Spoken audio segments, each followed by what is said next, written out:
What did I do? All right. Good morning, everybody. Today's date is June 5th, 2024. This is a regular meeting of the members of the State Liquor Authority being conducted in our New York City office with video conferencing to our Albany and Buffalo offices. This meeting is also being live streamed to the authority's YouTube channel, where you can also find recordings of our past meetings. Present today are Chair Lily Fan and Commissioner Edgar De Leon. Staff in attendance, General Counsel Shannon Kearney-Sarfo, Deputy Commissioner of Licensing Maureen Hughes, and myself, Secretary Roper. Next regular meeting dates are June 26th, July 18th, which is a Thursday, and August 7th. While in the meeting rooms, please silence your mobile phones and take any phone calls or conversations outside, and please do not touch the microphones at the podiums or at the tables. Items will be called in the order they are signed in, first in Buffalo and Albany, and then in New York City. When your item is called, please approach the podium and identify yourself. Representatives should also identify their clients who are present. Chair, do you have any announcements? Yes, just very quickly. Some of you, or many of you, or none of you may know that my nomination was put forth this week. I had a hearing in front of Senate Finance on Monday, and my reappointment was confirmed by the Senate yesterday. And so it's just a good time to give you a review of what's happened in the past 12 months. While there's still a lot of work to be done, I hope you feel that we are making a really clean effort to try to provide better customer service. And our agency is really moving in the right direction. Hopefully you feel that way with the staff's dedication, creativity, and flexibility. With the creation of the backlog committee and dealing with lead launches, this year really has been challenging for our staff. And I thank the staff for their efforts and hard work and showing up every single day. Sometimes we don't talk about this, but our agency's revenue for the state is actually relatively high. We collected $66 million in licensing fees, and also in penalties. So all of our licensees and our applicants are really customers that we serve, and we're here to support you and your businesses, and I hope you feel that way, even though sometimes you may not get the answer you want when you come here. Last year, our agency has changed enormously. We've gone from very few men in the room to now there are more women than men in leadership roles at this agency, and that we have grown our staffing levels to almost 150 overall. This board is excited that we may be getting a third member soon. We will find out later today. I take this opportunity to thank Commissioner De Leon for a fruitful year together. And his hard work is noticed, appreciated, and really welcome. Thank you. And likewise, I congratulate you on your confirmation. Your stewardship has been exemplary. Thank you. I also have to mention my boss, the governor, her team for putting their trust in me, our Director of State Ops, Catherine Garcia, and our Deputy Secretary, Kevin King, for their guidance. I also want to take this opportunity to ask our staff to continue to speak up. Our cultural shift is never, never easy. We are where we are now for a reason, because the old ways of operating did not work and did not inspire morale. And so I ask you for unity, patience, and positivity. I rely on you to hold each other up and give our agency the dignity and reputation that it deserves. And with that, we will start with apparently no items in Buffalo. Nicole, there's still no one in Buffalo, correct? That is correct. All right, if you can just leave it up till 10:30, and then you can sign off. All right, thank you. So in Albany, I know I gave you a list. It's going to be a little out of order because of people showing up. First is 52, CST New York LLC.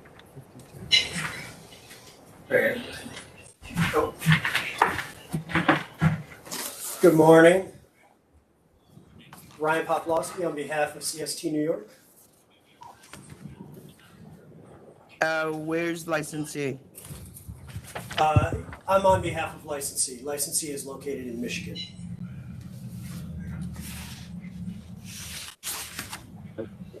This is a chain. Yes, they have a manager in there. Is there a manager? The manager of this store? Yep. Yes, there is. The manager has been put on a final warning as a result of this incident.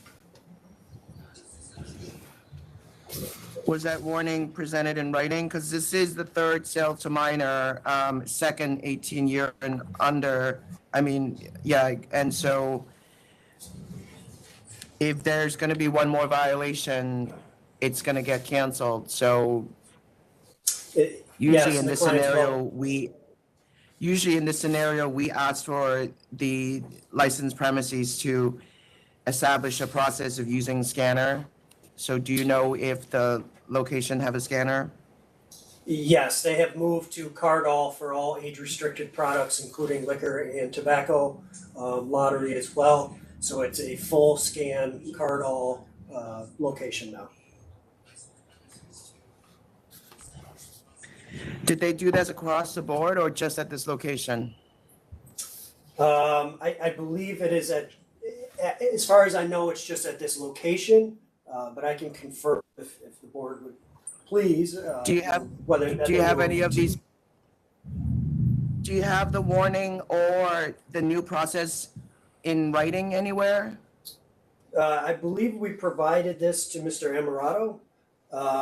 The warning obviously is part of the employee's employment file. I do have an email from my client, obviously, confirming this in writing as well. All right. Okay, where you at? Well, I do have a question. What I read in the paperwork was that the scanner would be used when available. I didn't understand what that meant. I'm not sure what paperwork you're referring to, but this is a full scan store. It's in the plea you submitted. It does say the store utilizes a scan-based system requiring an ID to be scanned when available to complete a purchase. That's what it says in the CNC plea. Oh, okay. I apologize. As to my letter. Yep. So I believe that's all it is when this became available. So it is now available. It's being utilized in the store. It took a little bit of time for them to get up and running to obviously convert to this system. And is your letter what you said was submitted to Mr. Amarato? Is that all that was submitted, or was there like a plan? Yes. Well, there was the alcohol training awareness program for Mr. Elmer, who was the cashier at the time. Mr. Elmer was let go immediately following this incident. They do training annually for all employees, including onboarding, as well as doing internal training, in addition to the New York State training for all their New York State stores.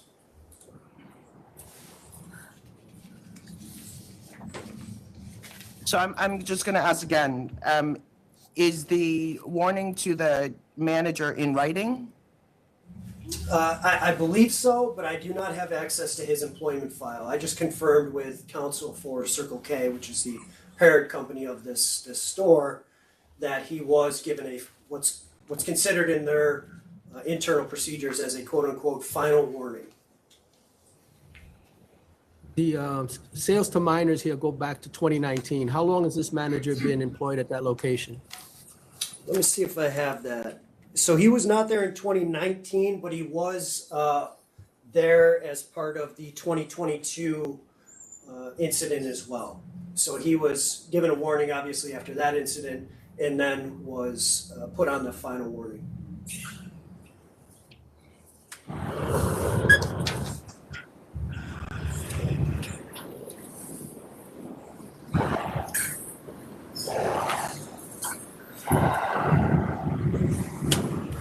All right. I was thinking. Yeah, Yeah, that's where we're at. That's where the offer is. Yep. All right, I will accept 9,500. I will also accept 9,500 based on your representations, Council. Thank you very much. And just as a way of procedure, they will receive the notice directly for fines, correct? Yeah, they'll receive a letter Okay. detailing the instructions and how to pay. Thank you, Secretary. It will be Yep, sent. yep. Appreciate it. Thank you all. Thank you. Next in Albany is 42, SECRETEND Incorporated. Good morning, officers. Good morning, Robert Romano. I'm here with Feroz Jafar, who is the principal of the licensed entity. This is a conditional no contest offer in the amount of $8,000. We understand the problem. There have been significant problems at this premise in the past. Mr. Jafar has done everything he can now to mitigate and eliminate as many, if not all of them, by taking proactive, well, at this point, active steps, such as a 6-month voluntary closure of the premise. He put in new security cameras, new lighting. He has new employees. And I'd also like to point out that the failure to apply for an alteration application for the additional space that was open, he has since sealed the wall.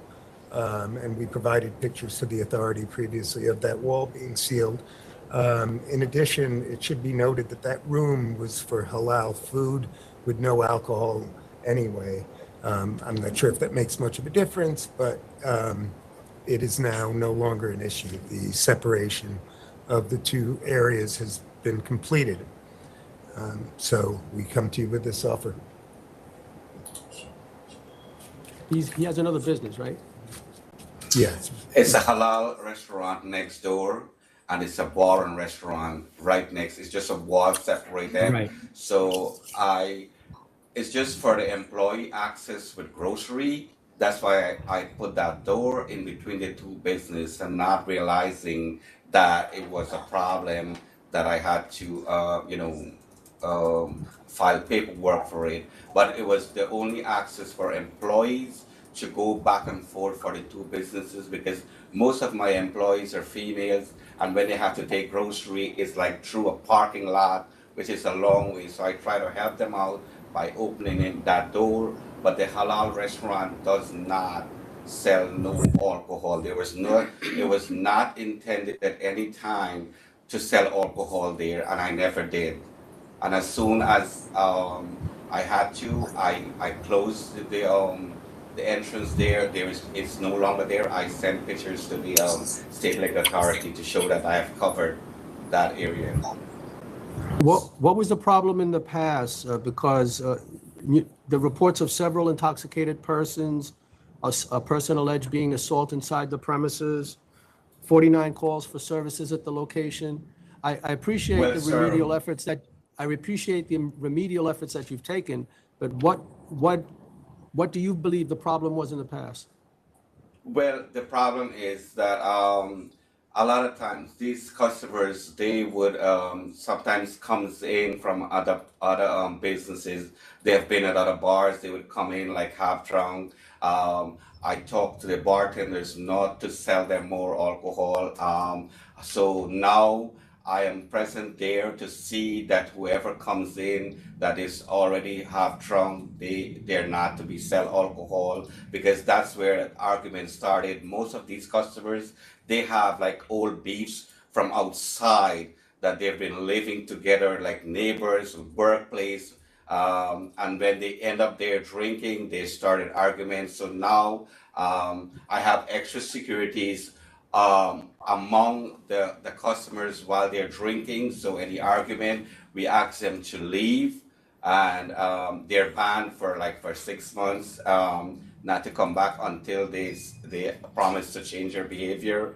I start closing earlier than usual so people don't drink to that extent to get that drunk, to get argumentative.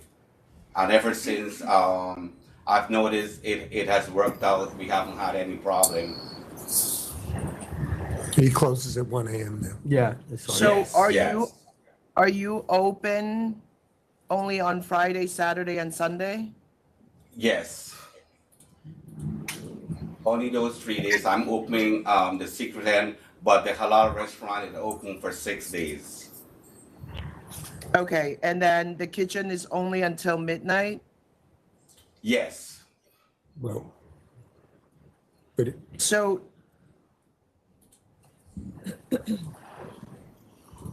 if you're open only on Friday, Saturday, and Sunday, I'm gonna limit your license to Friday, Saturday, and Sunday. Okay. And if your kitchen is only until 12, I can only give you until 12. he can So keep, I understand the issue here. I will talk to him, and he will keep the kitchen open till 1 a.m., till the hour you close. I You have to have will food. open the kitchen until 1 a.m. okay, but you sure about Friday, Saturday, and Sunday only? Well, some customers up to last week, they were asking if I can open on Thursdays because there's like games and during this summer that they would like to come and watch.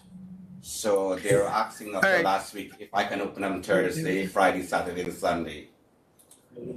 Okay, just so that you're in compliance, if I give you a license Thursday to Sunday, you have to be open every Thursday to every Sunday.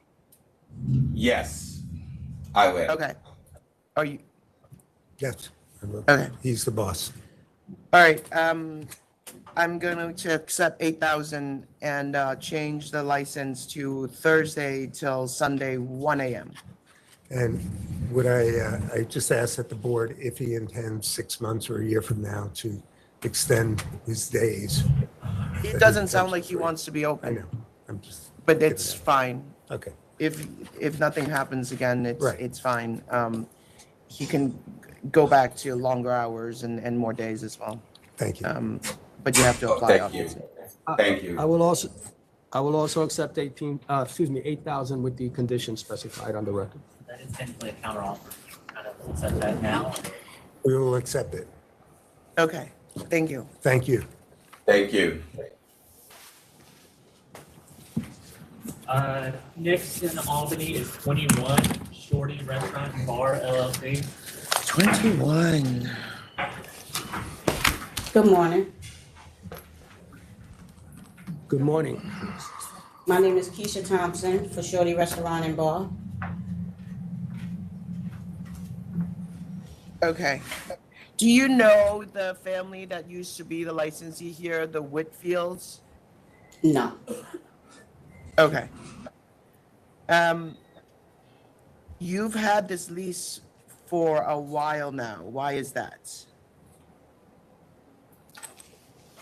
I wanted to open up a restaurant in bar there. Have you been serving food? Yes, Okay. So you're already operating. yes. I'm operating off a temporary license. How long ago did you started serving food? I think it was either November or October 2022, I think it was, or 2021. I got my first retail, temporary retail permit. I see. So you were not in service before you got your temp? No, Okay, and you waited 11 months between signing the lease to getting your temp? yes, All right. Ma'am, you are a public health nurse, is that correct? yes, Okay. And you plan on continuing your full-time job, is that correct? Well, as of now, I have been, and my daughter, my sister been helping me out, with the restaurant.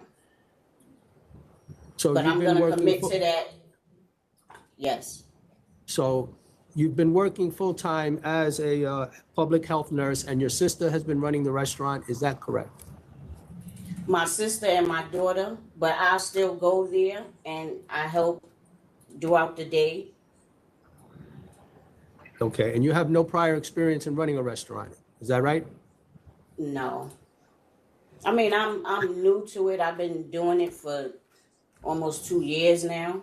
I love to cook. I'm just doing it for me and my family.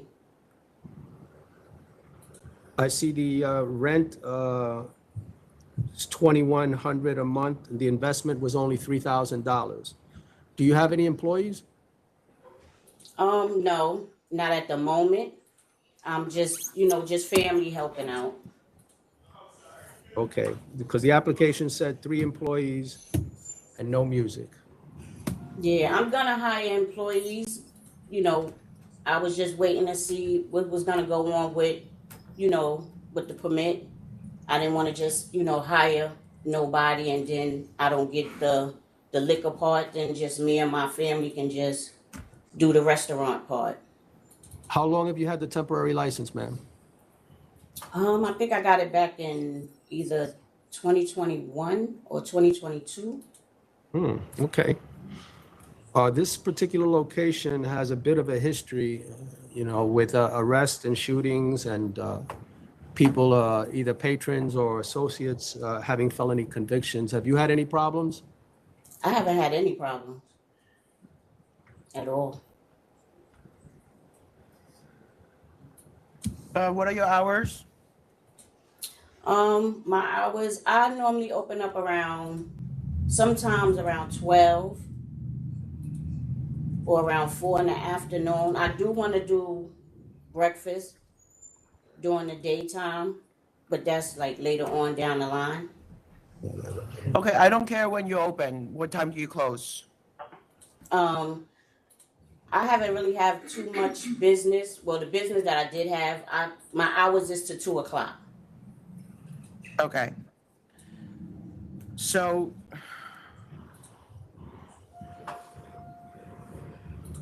I mean, you apply to operate as a bar tavern, which you can certainly serve breakfast, but you don't have to. Oh, okay. I haven't served breakfast though. You have been? No, I said I haven't served breakfast. You have not been, okay, because it's in your application.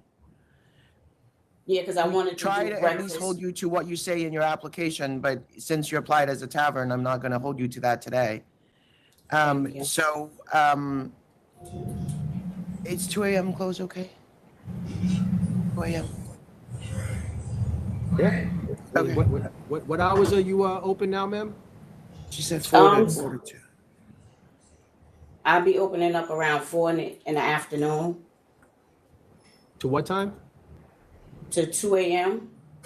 Okay. Yeah. If that's okay with you.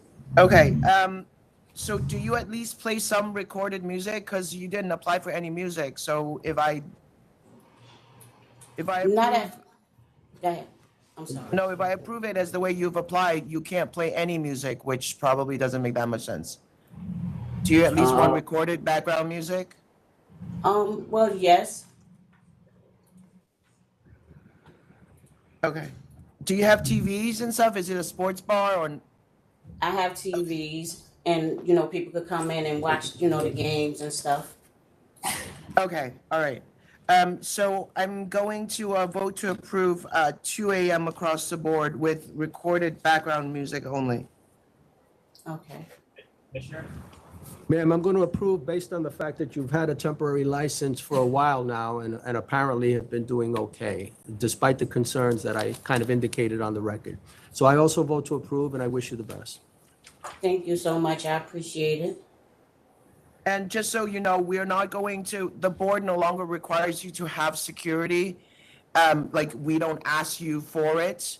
But as the commissioner said, there's been some, challenging history at this location.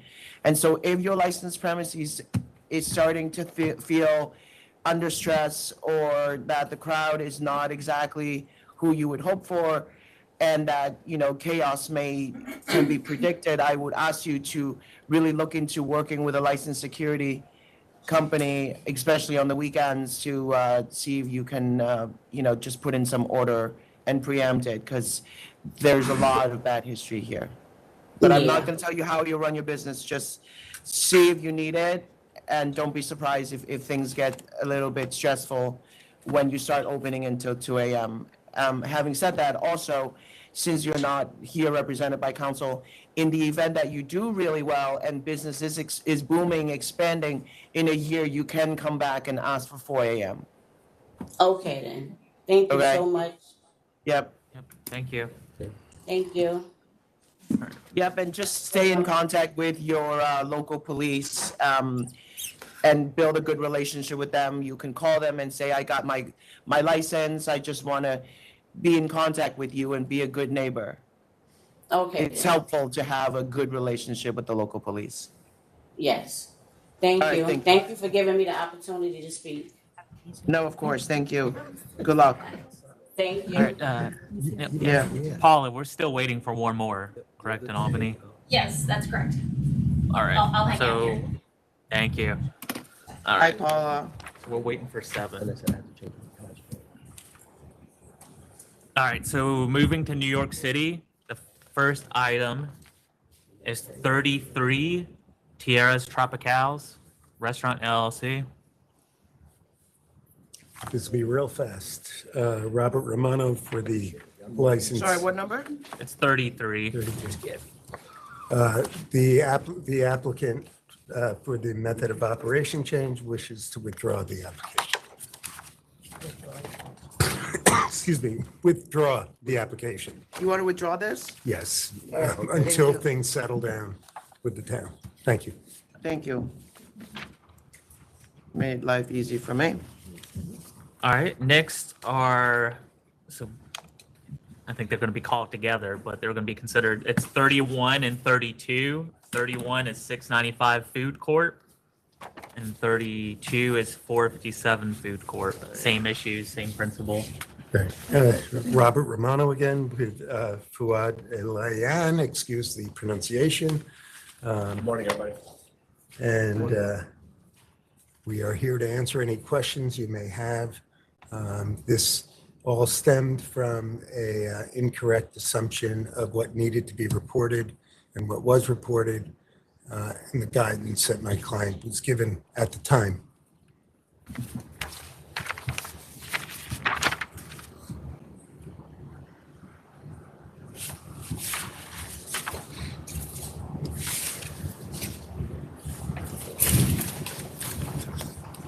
And the underlying matter that started this whole steamroll down the hill, basically rolling down the hill, was really a non-issue.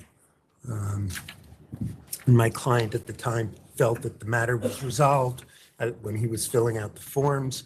His attorney at that time confirmed with him that he did not have to report it, since at that moment, at that snapshot of time, he had already had everything closed, and the district attorney said they would not prosecute. Is the 2 previous denials for the 534 location related to the failure to make that notification?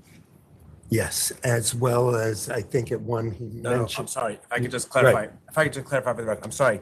My recollection was the 2 prior denials was the first one was the pending arrest, which if I could just give some color to, at the time that the application was made, I already had spoken to the ADDY's office and they said that they're not even docketing the arrest. So that a disposition would follow and to not even appear. So there was technically no pending matter from what I understood from them. The second Well, there was an disapproval. arrest, but no prosecution, and the district attorney deferred prosecution. Is that correct? Yes, so there was literally no court appearance required, nothing. It was just coming to the precinct. They released me after about an hour and then just I went about my day. The second Did you ever get a letter from the district attorney's office? certificate of disposition? No, they wouldn't give you a certificate. They would give you a declined prosecution letter. Yeah, I submitted that to the submitted SLA. Yeah, I submitted that to the SLA. The second disapproval was when the application was denied the first time, my counsel at the time resubmitted the application. And when he resubmitted the application, he has done prior applications for me for other supermarkets that I operate. He inadvertently, and he submitted an affirmation to, I forget the representative's name from the SLA that was handling the case. He submitted an affirmation, for lack of better words, taking responsibility, saying he omitted leaving one of the active licenses that I have out of the application. It was 781 Metropolitan Avenue. I presented that information to him. I gave him everything that I had regarding any active licenses at the time, and he left it out. I guess when he came to resubmit, he just populated the same information from the first application, and he tried to take responsibility with the rep from the SLA at the time, but we haven't heard anything back. It's been since 2023. How And many supermarkets you have now? I personally have Bushwick, Metro, Atlantic. I have 4. One of them is 695 Food Corp here, which is not open yet. And then there's 3. Okay, and you have 2 pending now, which would make the total 6. Yes. Is that No, correct? I'm sorry. It'll make it 4. Oh, it'll make it altogether. 4. Yeah. Do you recall who that rep was? If I may grab my phone for a second, I could just step to the side and get the name. Sorry. Here's the, No, it's okay. this is the district attorney letter. Yeah, they have that. One second. My apologies. No, that's it. I just want to mix up the paperwork before I get this thing out. Okay. Kayla O'Donnell. No. That's who he was communicating with. Was that? No, Who was I'm the sorry. attorney for the rep? The one that on my behalf, Arthur Hirschler.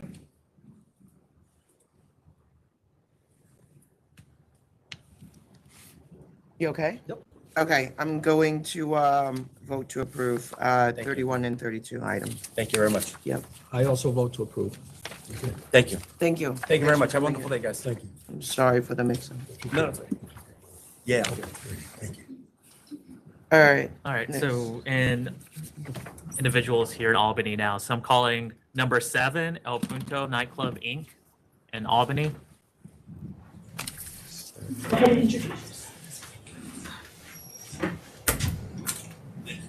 Hello there, I'm Karina Mateo. are you the licensee? Yeah, Okay, thanks for coming in. So I understand that you guys had liquor in your establishment and this is a tavern wine license? no, the situation with when the liquors were found, like I said last time, I had a private event. It was for my sister, it was on a Thursday night. And when the inspector came, or the guy that came in, it was pretty, it was like 9 something, we were still cleaning up the bottles and everything. And as you guys could see in the pictures, everything is thrown in the floor, like we were picking up, there wasn't like on a shelf or like on tables or none of that. Look, it doesn't matter what your intent is, your license is to tavern wine, so you cannot bring liquor onto the premises even if you think it's a private event or that you're not charging money for it or anything like that. You're allowed to have wine, beer, wine products, etc. It's a very clear differentiation because you don't have an on-premise. If you want full liquor, you can apply for that license type. Do you understand? Yeah, I understand.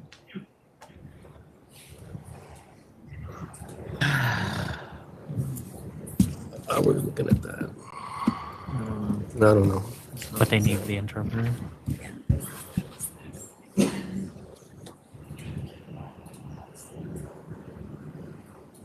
Yes. Happened with. What about this security guard? Is the security guard, is that all fixed up, that now you're only using licensed no. security guards? That guy is no longer working for us. Okay. You're talking about the Steven guy, right? He has Cassidy or something like that, right? Yeah, well, there's one person that was unlicensed. I mean, you've only had this establishment, you've only gotten the license since July of 23, so These incidents he- basically happened right after you got your license, so that's why we have some concerns. Are you talking about the guy that had the license, but he had a warrant or something like that? His license was inactive? Because that's the only issue that I know that I had. Okay. All right, who's running the establishment? You're running it? Yeah, it's me. Okay. All right.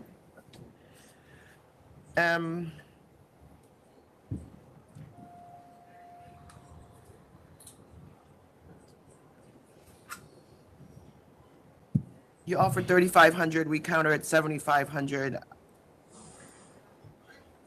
Given that this is a new license, you know, there's really no reason to go off of what we asked for as a penalty, but I understand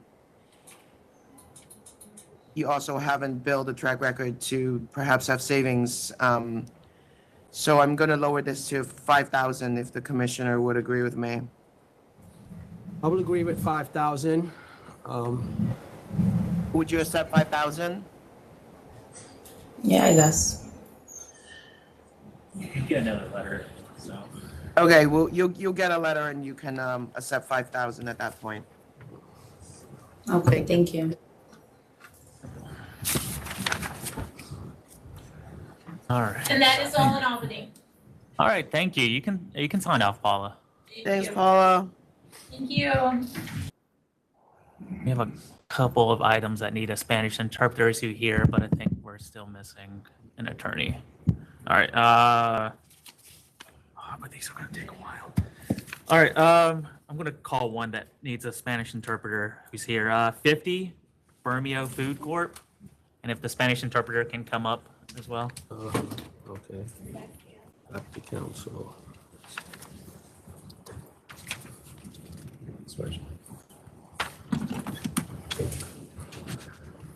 Morning, Commissioners. Martin Baylor of Mailer Musemi. Prior to the meeting this morning, I spoke to Shannon.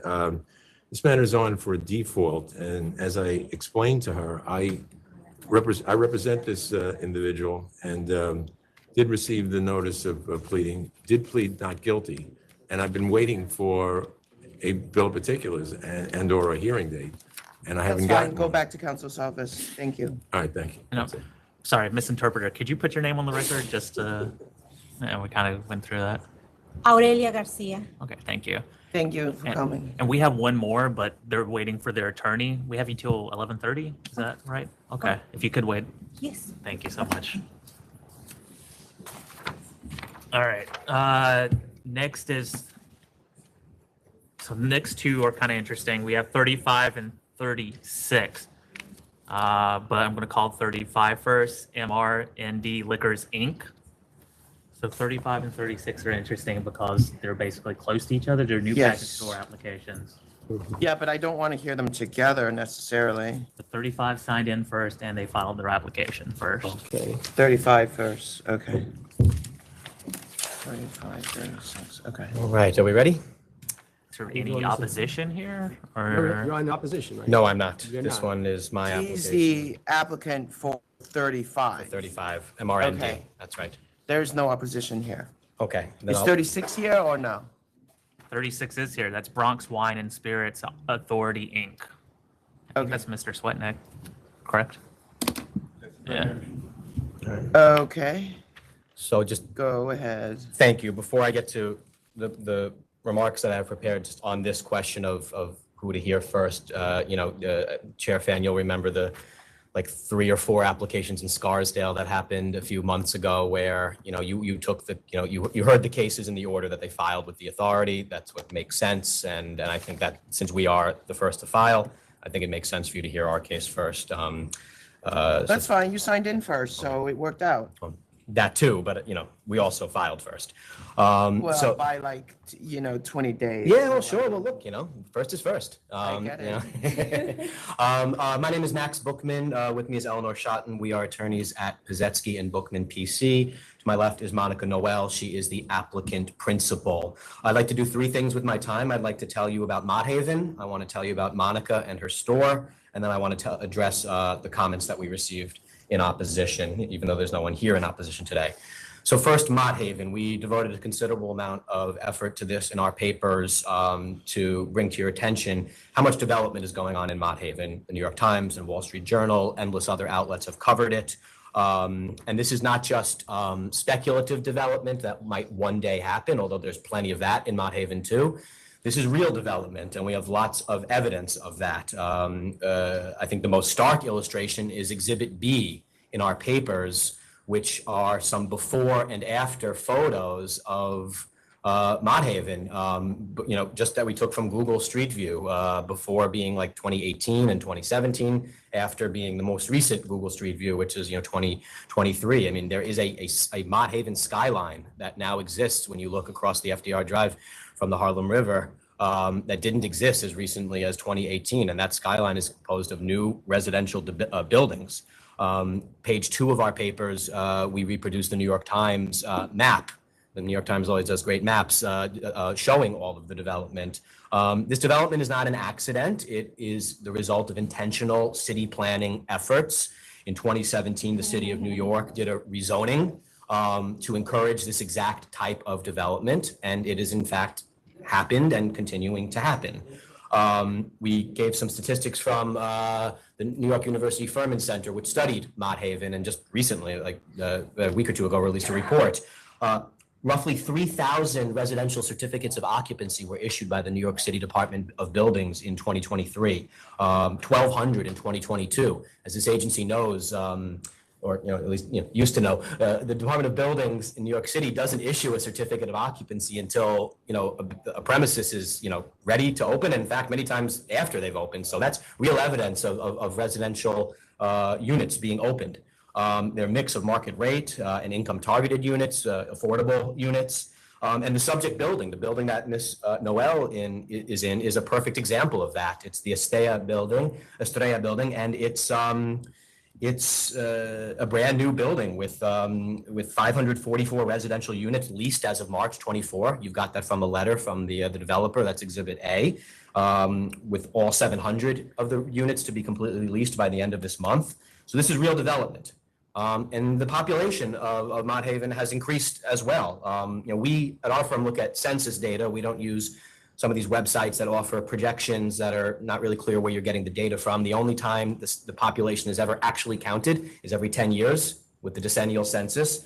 If you compare the 2020 decennial census to 2000, which was 20 years ago, there was a 17% population increase. And if you could compare it to the 2010 census, which was 10 years ago, there was a 10% increase from 2010 to 2020. And although we, again, don't have numbers for 24 because they don't exist, the development, realities that we all see here only, I think, support a conclusion that those numbers are likely to just continue going up.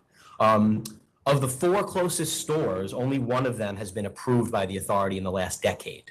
And that's BRONX, that was approved in 2019. The other stores were approved in 1988. Good year I was born. Jesus. Why would you admit to that? Well, just to show you, it's been a while, It's been a while since you approved new stores here. It seems like a while ago to me. 2013. And the 4th closest store is in Manhattan. It's across the Harlem River, and that, for whatever it's worth, though, was opened in 1977. I don't necessarily, I can't count that one. Yeah, me neither. I don't think it's worth saying, exactly. So, who's funding this venture? So Monica, I know why you're asking, because her husband owns a liquor store. She has gotten funding from a close family friend. 2 of them, they're related. They are CPAs. They've known each other for years. They have, we gave the loan documents to the authority. They've loaned her the money to open the store. She has worked at her husband's store for the past 7 years. Okay. And, and we've given the licensing bureau all the evidence that you need that this store is going to be truly operated independently. And if you'd like to hear it, Chair, I could tell you more about Monica and her store.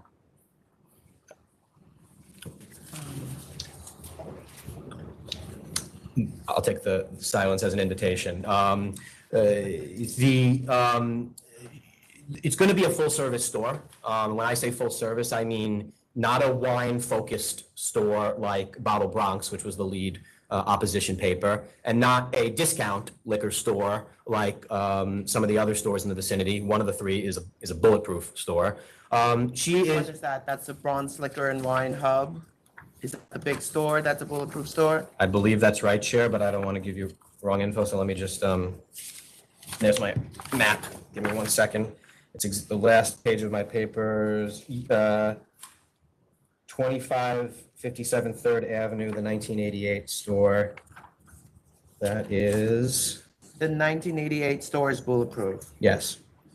Interesting. But that's the one that's doing better.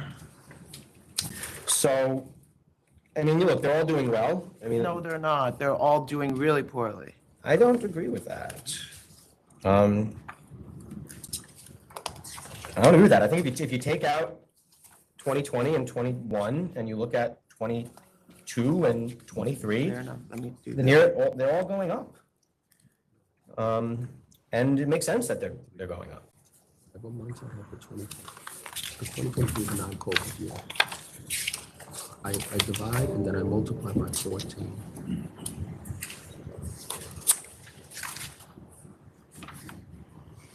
And, you know, my point on, you know, the type of store she's going to operate is that, you know, this is going to be just a standard, good quality liquor store or with a standard selection of wines and spirits, you know, running the gamut. It's the exact type of store that makes sense for this area in this building with all of its new development and all of the buildings in the vicinity with all of its new development. And then if I could just address for a moment what the opposition said in their papers. You know, the main opponent is a store called BRONX, which was opened the most recently in 2019. And, you know, just to quote from what their, you know, attorney said when they came to you in 2019, they said, quote, Mott Haven is a rapidly growing development neighborhood serviced by the 456 trains in the Metro North. My client is in a brand new building. It's within 1 block of 3 large brand new buildings. Another quote, the population has been growing before our eyes within the building itself and the surrounding area. And that population is likely to continue. So, I mean, I think with due respect to BRONX, which is the closest store, but over 2,000 feet away in a walking neighborhood as the crow flies, it's not even walking distance. I think they, more than anyone, understand that there's room enough in Mott Haven, given all the development and the population increase, et cetera, and their own gross sales, for another store. So for all those reasons, we think this clearly presents a case of public convenience and advantage, and I'm happy to answer any other questions that you have.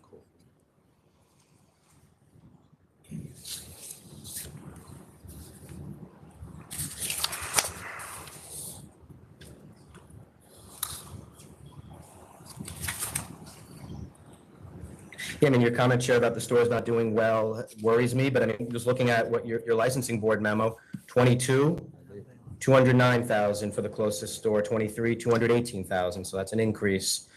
22 for Bronx Liquor and Wine Inc., 14 million, 23, 15 million. And then the third closest store, Huang Ling Liquor, 22, 600,000, 23, 770,000. And then there's the one in Manhattan, which doesn't count. So, you know, when you have 4 closest stores and one of them's in another borough, I think it's clear that there's, you know, there's not a saturation issue or a proximity issue.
there anything I could respond to or address?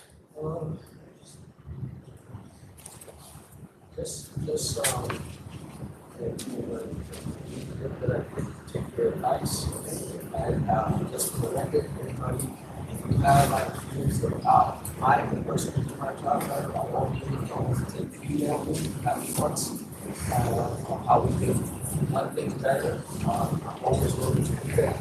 One of the suggestions was to come is holiday. So I incorporated my the way I've done that here is take 2023, which is a non-crop year, disregard the COVID years. Whatever figures I have for 2024, if it's a month figure, I will multiply that by 14. If I have a figure on, let's say, a month and a half, I might divide that figure by 1.5 and then multiply that by 14. That's how I get the more sale numbers that I do, because I'm using non-COVID information. And when I do that, I do see 2 out of 3 protests birds are actually showing projected growth. But there are some other concerns. I'd be happy to address whatever other concerns you're alluding to. Okay. Do you guys protest each other's stores? We don't protest theirs. Go back this way. You know, we obviously wanted to be heard first, but, you know, and we think, you know, based on your practice in this area, you know, you hear the case, you hear the store that applies first. So I don't think I know, I'm gonna tell you what the problem is, that his location is more convenient. Well, And so, looking at the numbers, if I'm gonna give one store, I would give his store. It doesn't really matter that you applied 20 days earlier. if I could just respond to that. Yeah. I think that's the wrong way to approach this, and I don't think that's consistent with how you typically do it. You take the store that applies first, you look at that, and then once, whether you approve or disapprove that, you take whatever fact that is on the ground, and that's a reality that you then have for the next location. I do not think it is in line with your practice, or this hearing is even designed for us to be considered in light of a second store, and that's not how we formulated our argument to you. And if that's how you're going to approach it, then I'd like an opportunity to come back and address it, because you say the nearest store is more convenient. I haven't had a chance to think about that, because all I've been doing is operating under the assumption that we filed first, so you'd hear us first, and you decide on us first before considering any other stores. I mean, it certainly sounds like a logical approach, but perhaps not the most holistic approach. Yeah, I mean, my And standard. where do you draw the line? Public convenience and advantage, so. I mean, I think you're going down a slippery slope when you do that, because what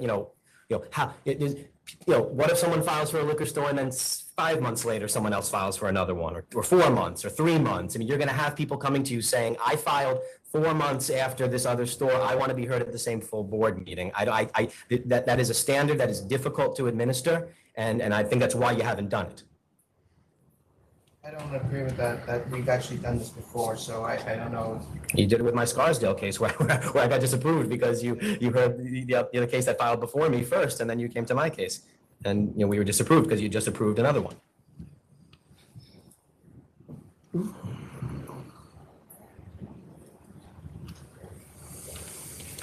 I would. Yeah. I would. All I right. would be fine. You guys do not protest each other's store, right? We don't I'm protest asking them. you again. I wasn't aware of it, so we did not file an eviction. Okay, so I'm asking you based on what's on the record right now, do you protest the store or not? Based on what we've heard, we do. We might need you to identify yourself on the record. Robert Sweatnick for Bronx Wine and Spirits. Okay, and you're number 36 on the calendar Correct. today. And these are 2 locations. Look, they have the advantage of filing before you, so But I believe the authority should appreciate and does appreciate that its responsibility is basically to the public and the community. And when you know of another filing, and it's even on the same calendar, it's hard to say that somebody filed a few days earlier. Therefore, I don't want to say to hell with the public, but you're going to look at a timestamp. Okay, in the rather event that we're in a situation where the numbers are showing growth and both of these candidates are qualified, and that we allow a fair competition to happen in this very close proximity because of the population growth, are you okay with that? I'm not sure I follow your question. I mean, obviously, I think you should choose one of the stores, because I will agree that Mott Haven is a growing area. We believe that our store is in a better location. Yeah. And I guess what I'm saying is if I choose both stores, what would you say? choose both stores, it's fine. I think it's up to. Are you my- fine with that? Yeah. Okay, so let me hear you next. We don't object to them, and although I didn't have time to prepare what I'm about to say, I think from what I've submitted to you and what I think the chair just alluded to is this is not a close call type of case. I think this neighborhood could likely support additional stores beyond just my clients. Okay, great. Look, you're obviously more than qualified to have a store. You have huge experience in this area. Yes. You're in a new building. Is it populated right now, or Yes, Okay. 500 of the it's already moved units in, are right? occupied. Okay. All right, with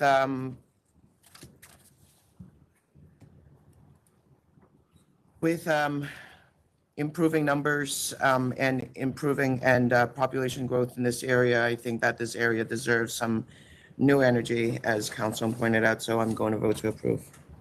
Thank you.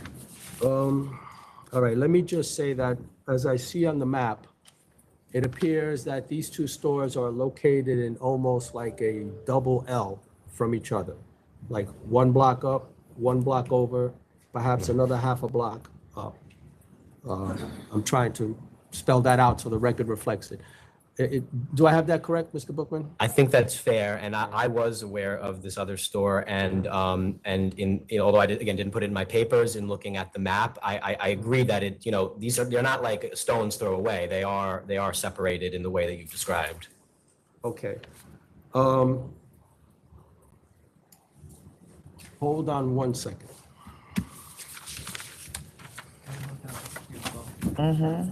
No, This is Yeah. on. I'm The sorry. YouTube is on.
All right.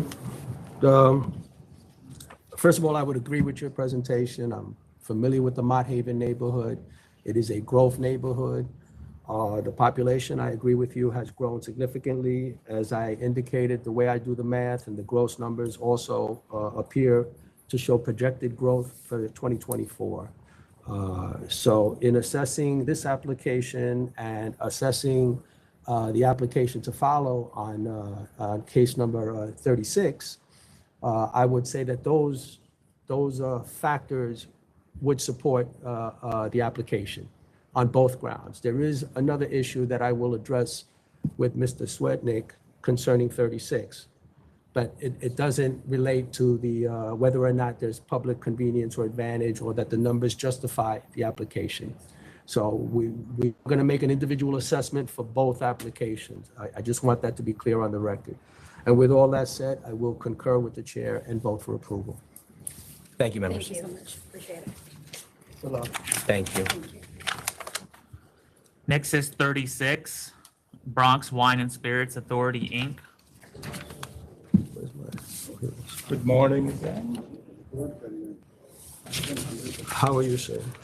Good. I won't spend any time going into Mott Haven since I think we've done that.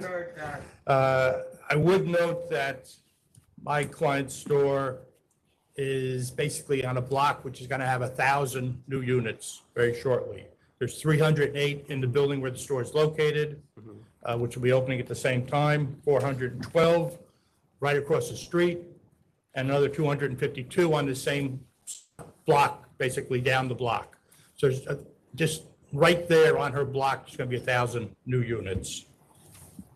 The sales. Pause for one moment. Let me just allow the record to reflect that there was a discussion about the growth and development in the Mott Haven area that was on the record for the item previous to this, item 35. Just one. Right, thank you. So, and I'm not talking about the general Mott Haven, I'm talking about her block itself. I would also note that 2 of the 3 closest stores are bulletproof. Obviously, this store is going to be, well, I shouldn't say, it's going to be not bulletproof.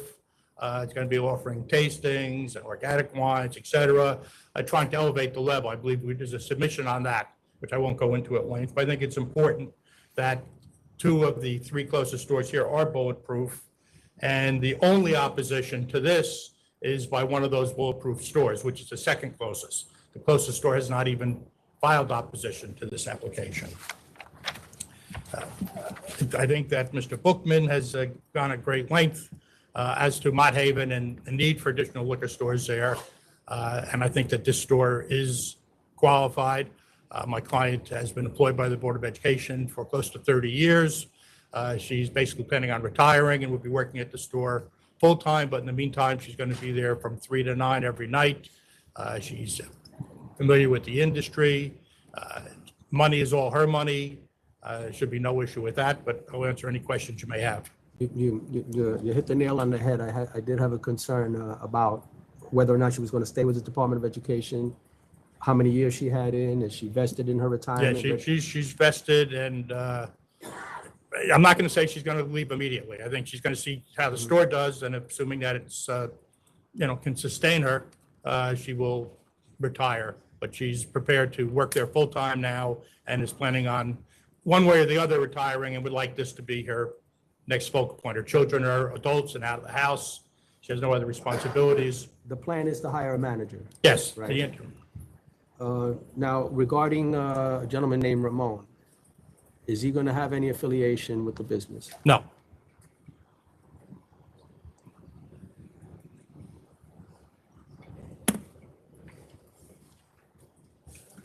Yeah, he's not going to be the manager, right? No. Okay. First of all, he's got a full-time job, but he's not going to be the manager. He's not going to leave his job. She's going to hire someone to basically do the morning hours. And then she'll be there by 3 o'clock. And then assuming the store is somewhat successful, she'll leave her job permanently and be there full-time. Okay. All right. Yep. All right, unusual here, but I am going to, given the growth of Mott Haven area and the specific triangle area, and because of the convenience next to a Metro North station, and the qualification of the applicant and her dedication to city service, I am going to find public convenience and advantage and vote to approve. Thank you. And I Commissioner. will also vote to approve. I adopt those findings as well as the ones indicated on the previous calendar call. Thank you very much. Thank you. Next is 59, Tipsy MANDALA LLC. 59.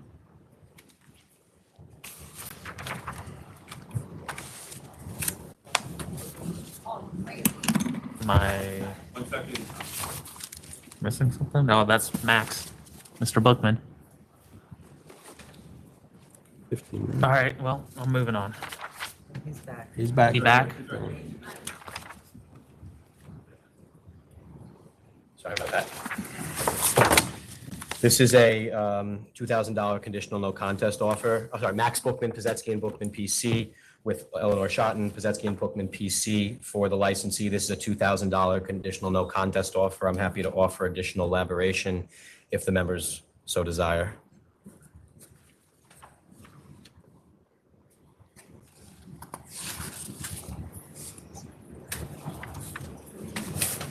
What time does your client close?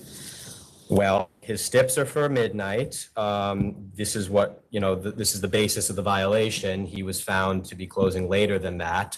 We went at right before we got these charges, we actually were in the process of going to Queens Community Board 2 to increase their hours of operation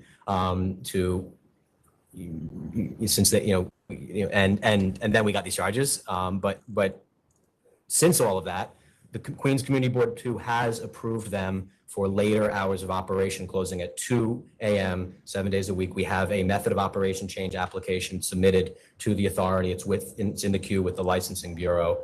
And so that's, what they would like to be able to stay on. Please advertising 3:30 Friday, Saturday. So what do you want to do here? Because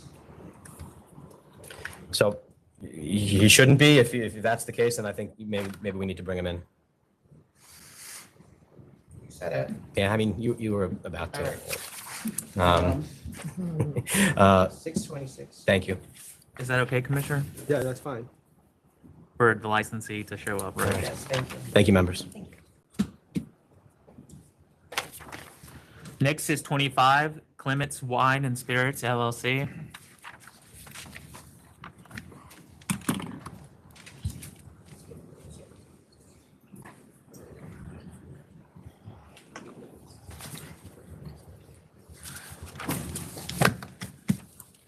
Good morning. Francis Buscemi, Mailer and Buscemi for the applicant. With me today are the applicant's co-principals, Mikel Lombrano and Ralph Dawson. They are life partners. They've been together for 18 years and have one beautiful child. They want to open up a boutique wine shop. There are a number of points we'd like to cover this morning. One is the location of the business. 2, the applicants themselves. 3, the support that we have for this application in the town. Then the demographic information concerning population. You don't need to repeat what's in your materials, but are you replacing a closed store? Yes, we're replacing a closed store that was in business for 9 years. That was Reserve List LLC. It was, again, a wine shop that was in existence directly across from where we are, 200 feet from where we are. Actually, my clients went, and as an aside, we filed this application within, I believe, months of that business going out. That's on the list here, or is something that's not on? Reserve List LLC. It was located at serial number 1275389, and it was located at 16 Split Rock Road. My clients went to speak to the landlord there, realizing that that was a boutique wine shop. So they were considering taking over that location. However, it was a very unreasonable negotiation with the landlord. The landlord was demanding well above market rates. The rate per square foot the landlord was asking and wouldn't budge on was $115 a square foot, which is well in excess of fair market value. My clients went across the street. Mr. Chair, how close is that location to this location? 200 feet. 200 feet. My clients went across from that location, took a lease at the location for which we've applied for at $31.40 a square foot. What actually happened from what we could see was that The prior owner of that reserve list was actually, his lease had terminated.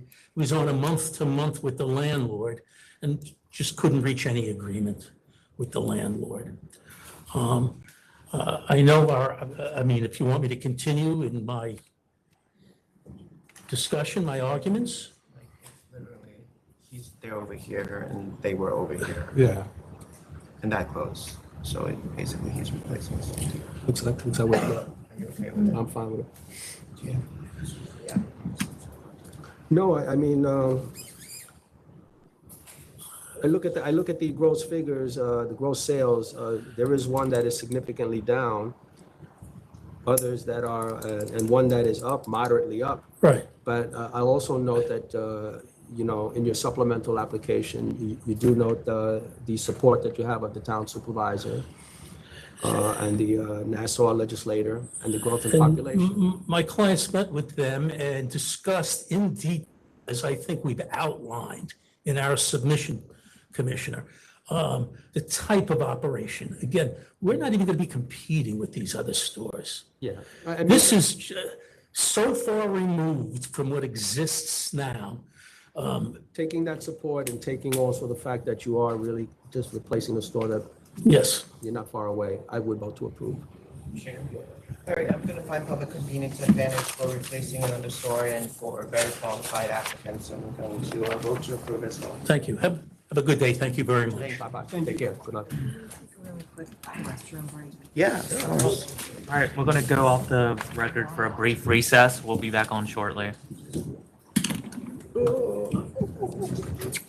Yeah.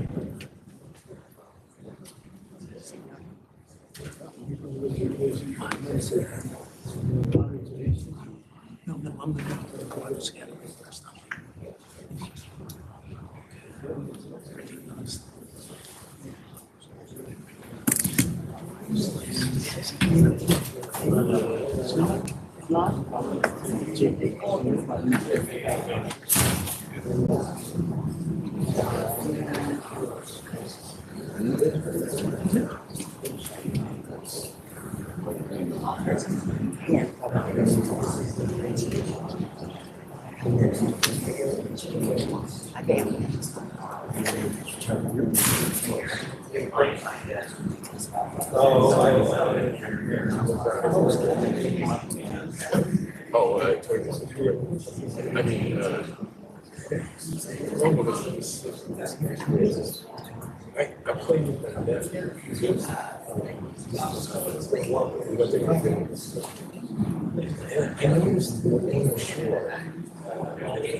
It's a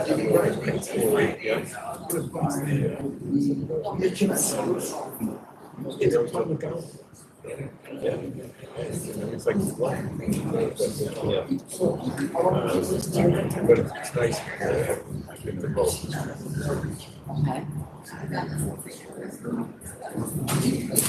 They pretty much know everything, don't they? Which is okay, I guess, we don't have to go through everything. Yeah.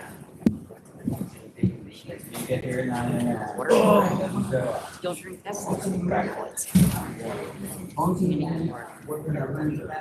Super strings. Some of us.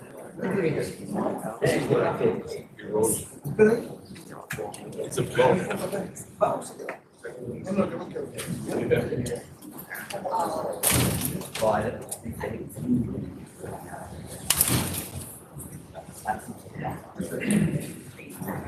Yeah, no, that's okay. Did you come in last night or? What's that? Come in last night or this morning? No, this morning. They don't. Oh,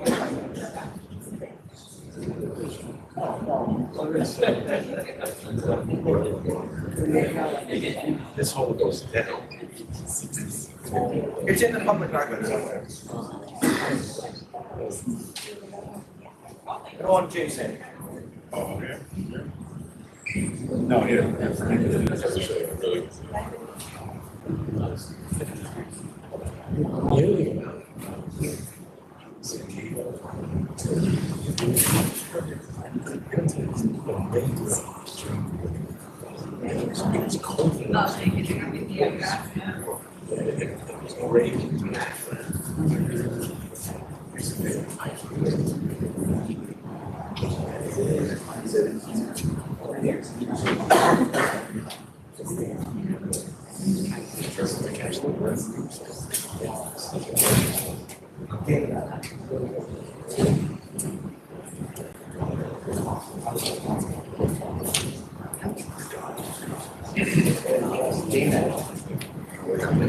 I actually never.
He didn't know. These new contracts. And they want to change it. There he is.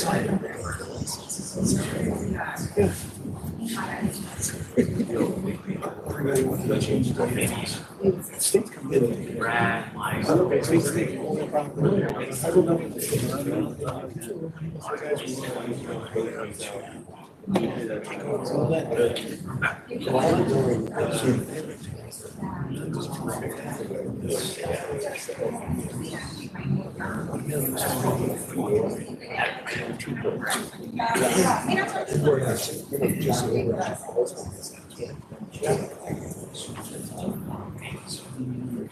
I gave her name to somebody else.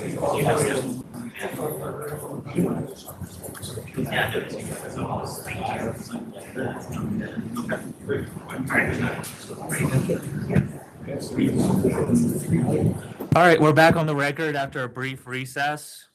I accidentally missed someone. So next is 54-290 Liquors, Inc.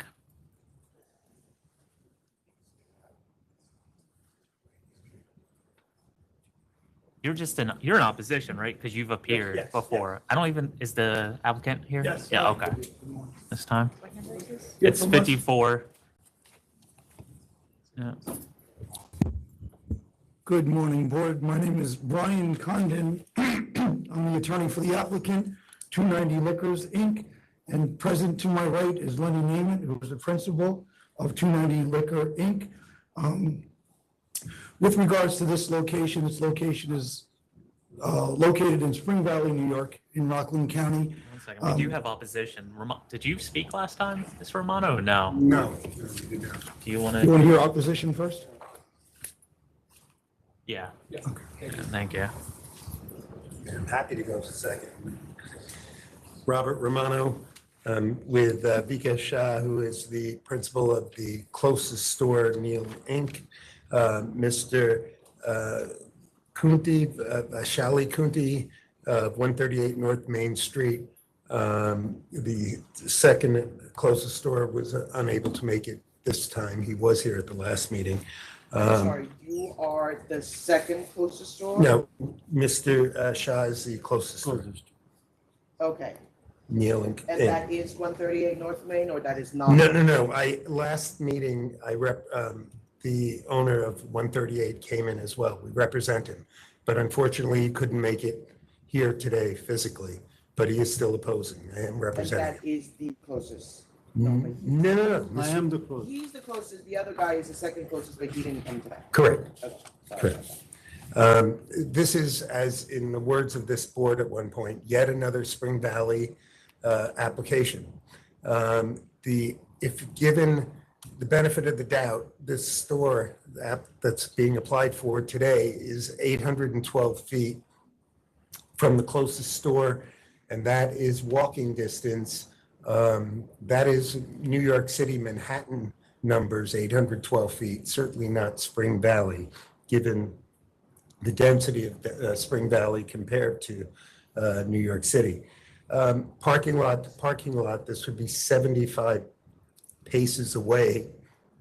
I can throw Frisbee easily, far longer than that.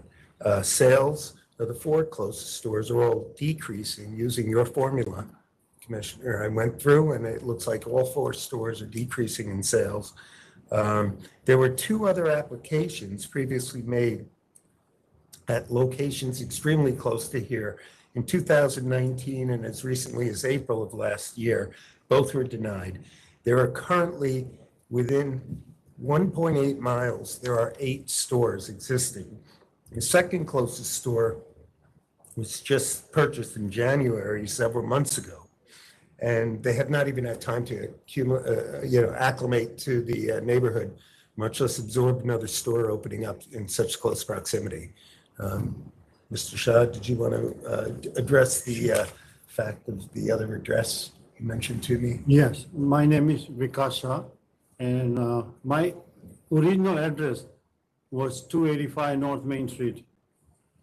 After 9/11, the Rockland County has changed my address to 275 North Main Street, so that is why it's 275.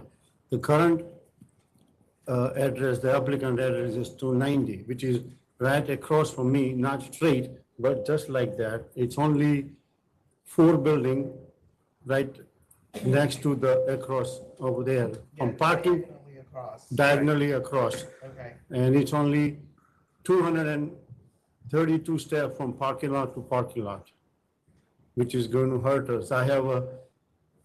I'm working full-time, I have a full-time employee, and I have 3 part-time employees, including my wife and my son. Its livelihood also reflects on us. And I might have to, if this gets approved, I might have to let the part-time and the full-time employee go, which is not good. I'd just like to say, given the proximity, had this applicant come before me, I probably would have told him, I'm sure I would have told him that I wouldn't take the case that you're just simply too close. I mean, this to me would be lowering the bar significantly for stores in an area such as Spring Valley. That's it. Thank you. Okay. Thank you.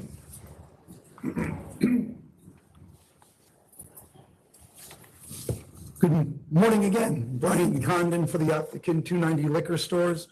To start with addressing Mr. Romano's comments, first and foremost, of the 4 stores, one of them is 2.3 miles, which is outside the 2-mile radius. I don't know where Mr. Romano got his 8-store number. The document that I was presented with regards to the sales shows that this would be the 4th store in the 2-mile radius. It would be the 5th store if you include the 5th store, which is outside the 2-mile radius of 2.3. I live in Rockland County. I don't think Mr. Romano does. I assure this honorable board that Spring Valley is quite dense, and there's a lot of activity going on. There's a lot of migrant activity coming into the town. There's more than enough business for everybody.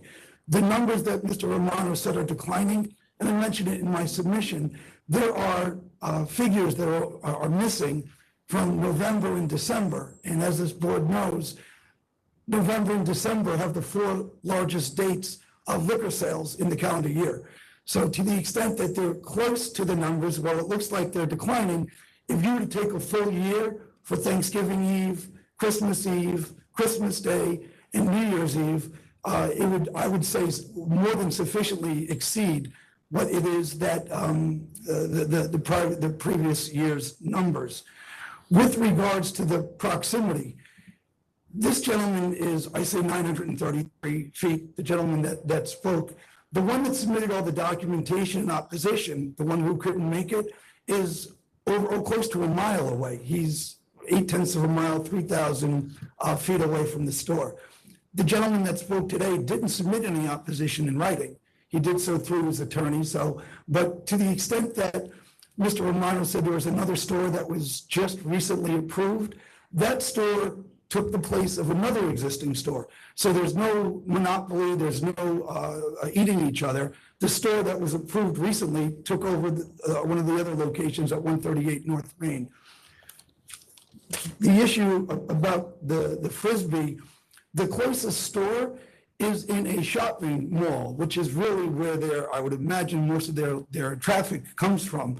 No one's walking from the strip mall to my client's store, to a quarter of a mile away. They're just not. And with regards to the paces that are between the two stores, to walk as the crow flies, Mr. Romano's numbers would make me go through buildings. You got to go the way that the street goes. You can't walk through buildings. So it's not as close as my opponent says that it is. Chairman Bradley, excuse me, in 2019, my colleague, Mr. Romano, stated that there were 2 denials, one in 2023 and one in 2019. I watched the hearing in 2019. Chairman Bradley said, this area could use another liquor store, but I don't believe anything that this applicant said. It was Irina's Liquors was the applicant, and apparently she left some important information off her application, which is why she was denied. It wasn't because of the proximity, and it wasn't because of the low sales. So based on the amount of sales, if you extrapolate, including the 2 biggest months of the year, I think there's more than enough business for everybody. Spring Valley is a very rapidly growing area. Again, I live in Rockland County. I know Spring Valley very well. I go to the local court up there, and I go right past the North Main Street area. My client is well qualified. He's going to be the manager of the store, and he certainly wants to see everybody succeed. But to the extent that a area such as Spring Valley, diverse and growing, can't support 4 stores in a 2-mile radius, I think is insufficient. So I would respectfully ask that this honorable board grant my client's application. If I could just say about the numbers, in this particular case, for some stores, I had complete numbers for 2019 and 2023. So again, disregarding the COVID years, looking at 2019 and looking at 2023, I see the opposition, the gentleman in opposition, with a slight growth in our sales. But the next closest store, 0.8 miles away, I had to use 2024 projections. And those projections are significantly down from 2019. And for the New Spring store, which is 1.8 miles away, I did have 2019 complete numbers and 2023 complete numbers, and they show a decrease of about 300,000. The last store, DJ, we got no response from. So those are the figures that I have, and I would say 2 out of 3 show a decrease in sales as opposed to a growth. The figures that I have show as of October 31st, so 138 North Main, and I'm sure the board knows, was sold to one of the opponents. So the I guess sale took place earlier this year. So their 2024 figures, I would argue, would be skewed because I don't think they got their liquor license until February. So the whole month of January was lost. So to the extent that they're kind of combined, the two 138 North Main stores really are one store for numbers purposes. But when they shut down and they reopened, I think they lost some time. So the numbers that you had indicated were, I think, a little bit skewed. And what I saw were numbers through October 31st and as of November 14th, which again doesn't include the highest portion of the sales for the calendar year. Again, the one that the gentleman who was not here, he bought an existing store. So there's not another store that's coming in. And again, Chairman Bradley in 2019 said, I think this area could support another store, and that was the one that Mr. Romano cited to in his papers.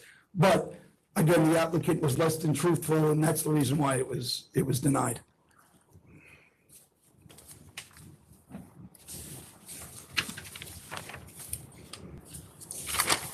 I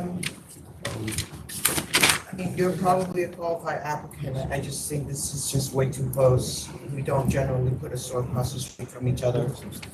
So for now, I'm going to not find public convenience and advantage and vote to deny.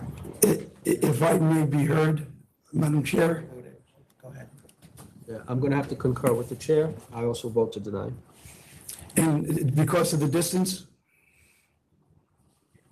Didn't No, find I don't public. find public convenience and advantage, so.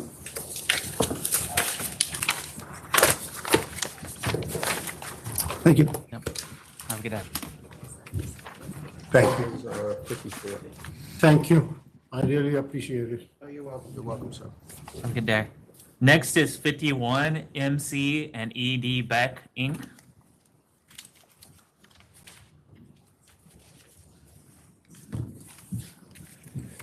Morning again, Martin Mailer, Mailer Buscemi. I'm here with my co-counsel, Joe O'Connor, and the two principals. This is an application for reconsideration.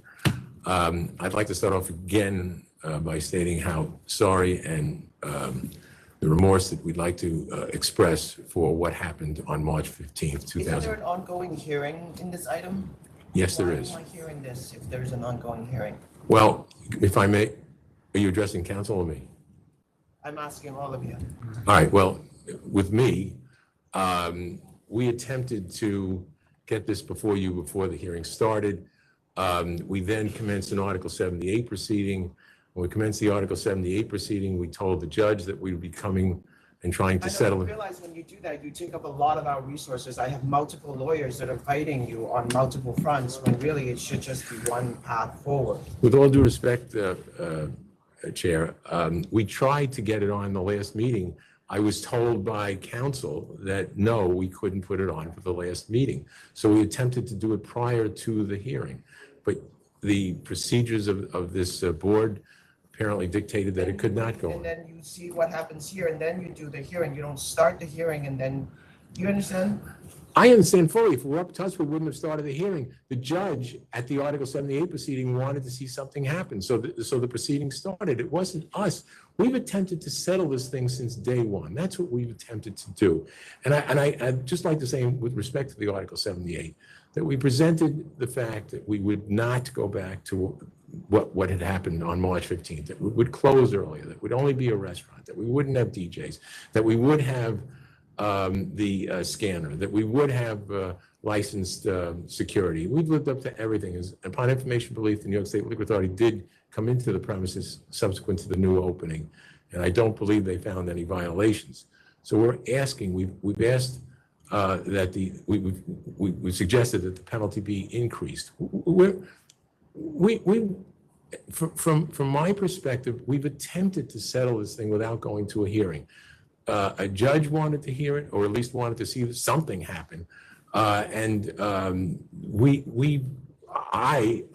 the last meeting, I wanted to go up earlier, but I was told I couldn't go up earlier because I'd be taken out of turn. So please, the onus is not on us. We did not do anything. We attempted to settle this thing. We still want to settle this thing. We realize that We did not do anything. I don't understand that. anything in the sense of trying to have a hearing go forward. So are you going to finish the hearing? Like, what's the situation? So the hearing began. That's But, all right, can I address that as well? Yeah, we requested an adjournment specifically so that we could so that we can come before you. And the way that hearing is going, it'll take a good deal of time to complete. I understand, but there's a process here. If you started a hearing, then you finish the hearing, you submit a not guilty plea, and then we determine at that point. Like, Madam Chair. you've wasted our resource, you've wasted the police time to come to the hearing, and then now you don't want to finish the hearing and you want to do it this way. Then I don't understand what's going on. Our intent. No one ever does it like this. Our intent was never to go to that hearing. That was our intent. Because of the powers that be, in other words, the court and everyone putting pressures on us, we said that we would go forward with the hearing. It wasn't our doing. We did not ask for that hearing. We would have loved an adjournment so that we could have come before you. I apologize that the hearing went forward, but You also filed the Article 78. And what's happening? You're not operating. They're correct. I mean, you're making arguments to the court that you're closed. We want to get back in business. What happens then is the hearing proceeds. That's how that happens, right? I mean, so it's kind of simultaneously, you're asking to Okay. slow down and hurry up. You want to say something? Did the judge actually take testimony? No, there's no testimony on Article 7. ALJ, the hearing. Okay, not in the Article 78. No, just so that I may And the judge explain. in the Article 78 told you to come back down here and ask for reconsideration before deciding? That's right. No. The judge in the Article 78, just so you understand what the Article 78 was about, the Article 78 proceeding just dealt with the summary suspension. So there was no hearing or testimony or anything of that nature. As someone who's, I don't know, 1,000 Article 78s, I can't even count the number anymore. You don't argue the merits of the case when you're looking to reopen it. So, I mean, that never came into play. What we said to the judge was that we were attempting, as a matter of fact, I said to the judge, because Ms. O'Donnell was, your attorney, Kayla O'Donnell was the attorney. I said to the judge to please ask Ms. O'Donnell to put the matter on. It was 2 days later. It was, with a Wednesday. I know. Listen, I was in her position. I understand all of At this that. point is we don't do this and we finish the hearing. Because I've never tried to decide on something when the hearing is ongoing. I've never had that situation before. I would agree. Can I? So Go ahead. finish the hearing, Wait. and then the ALJ will write the decision. Can my co-counsel? You're operating now. That's it. Can I just? Co-counsel wants to be heard? There is a Yes. process that I can't keep. Then what? Then you're just gonna stall, not finish the hearing? I don't understand that. Because you're in court, you're doing this. It's a lot. You understand that? Like, we only have very limited resource. I said this in the beginning, we serve 70,000 licensees. When you start multiple cases, to get one license back, I understand it. You're operating now, so finish the hearing, and then you come back, because I can't have a CNC and a hearing ongoing both at the same time. If you wanted the CNC, you should have waited and done the CNC. And We would have waited. We wanted to wait. That's what. But you were Again. simultaneously arguing, we need to hurry up. We have to hurry up with the hearing. No. which you got what you wanted from the court, which we respect. We put on the record, if I may, that as a convenience to the SLA, we wanted to adjourn the hearing because it was taking up everyone's resources, our clients and the SLA. That was very clear that I requested. I know now you're in the middle of a hearing, so I can't just stop that. I have an ALJ assigned to it. They have to finish the work. They don't, with all due respect, they don't have to. We're here in good faith. There was an investigation. I know the SLA came just less than 2 weeks ago and examined all of the processes that we put in place pursuant to the Article 78. I think he understands what I'm saying. There is a place where now you're arguing the facts, you're challenging what we're saying about the sale to minor and what happened on the evening of the incident. It's got nothing to do with what we found since and what's going on here. While you're challenging those facts, you can't also come here and say, we accept these facts and this is what we're going to do. Those two things cannot happen at the same time. So I'm going to ask you to go and finish the hearing, get the ALJ decision, and you can come back and then we can talk about the penalty phase at that point. That is how the process works, and I have to defend our process here. Because otherwise, everybody's going to do the same thing, where we get challenged on 3 fronts at the same time. You understand? So we voted, we're going to wait for the hearing decision. Can I just make my record, Yes, just you to agree, be very right? simple I'm and fine clear. with that. Okay. Council wants to be heard. Yeah, the Article 78 was. So for the vote, they've already basically declined it, but for the record, for the request for reconsideration, Chair, you vote to decline it, Yeah. right? Yes, to finish the hearing. All right. You went to the Article 78, you requested a stay. Right. The court granted a On the stay? summary. On the Yes. summary. The court granted a stay. All right, and then you asked for the hearing here to be expedited, and that's what's happening. No? But the Article 78 only was granted after the liquor authority had already started the hearing. We weren't doing it in the backwards order, and by not, we made the application. The judge said, we're gonna wait, you're gonna take some testimony. If you can get the hearing done, the argument was that the SLA would be able to get it done in one. You appeared in front of the judge on the Article 78. Correct. That's why I just want to make sure the time. Because the judge was saying, let's get moving on the hearing. Let's see what happens if the hearing, if there's a timely. Yeah. Correct. But we're saying if it's an issue of the resources, my concern is we are now going to do probably at least another week or week and a half of trial before the administrator. That is going to strain the SLA's resources I more so. already have someone assigned to it. It just needs to finish at this point. Commissioner? I concur with the chair. Okay.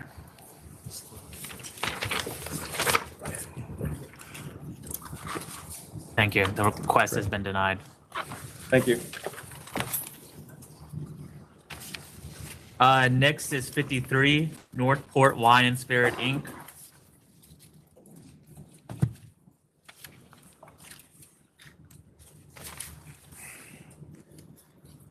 I can't do that. I can't in the middle of the hearing come and. Yeah, no, Did you say 53? 53, yes. Your point is well taken. Then everybody's gonna do that. In the middle of the hearing, say, oh, actually, never mind. Never mind, yeah.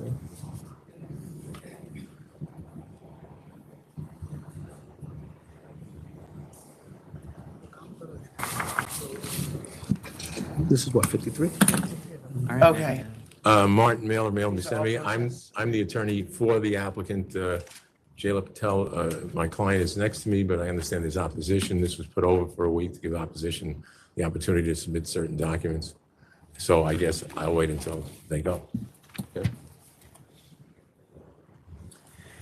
Good morning, members. Max Bookman, Pazetsky and Bookman, PC. With me is Eleanor Schotten, Pazetsky and Bookman, PC. I'm going to say who I represent. I'm going to have them put their names on the record, and then I'll proceed with the opposition.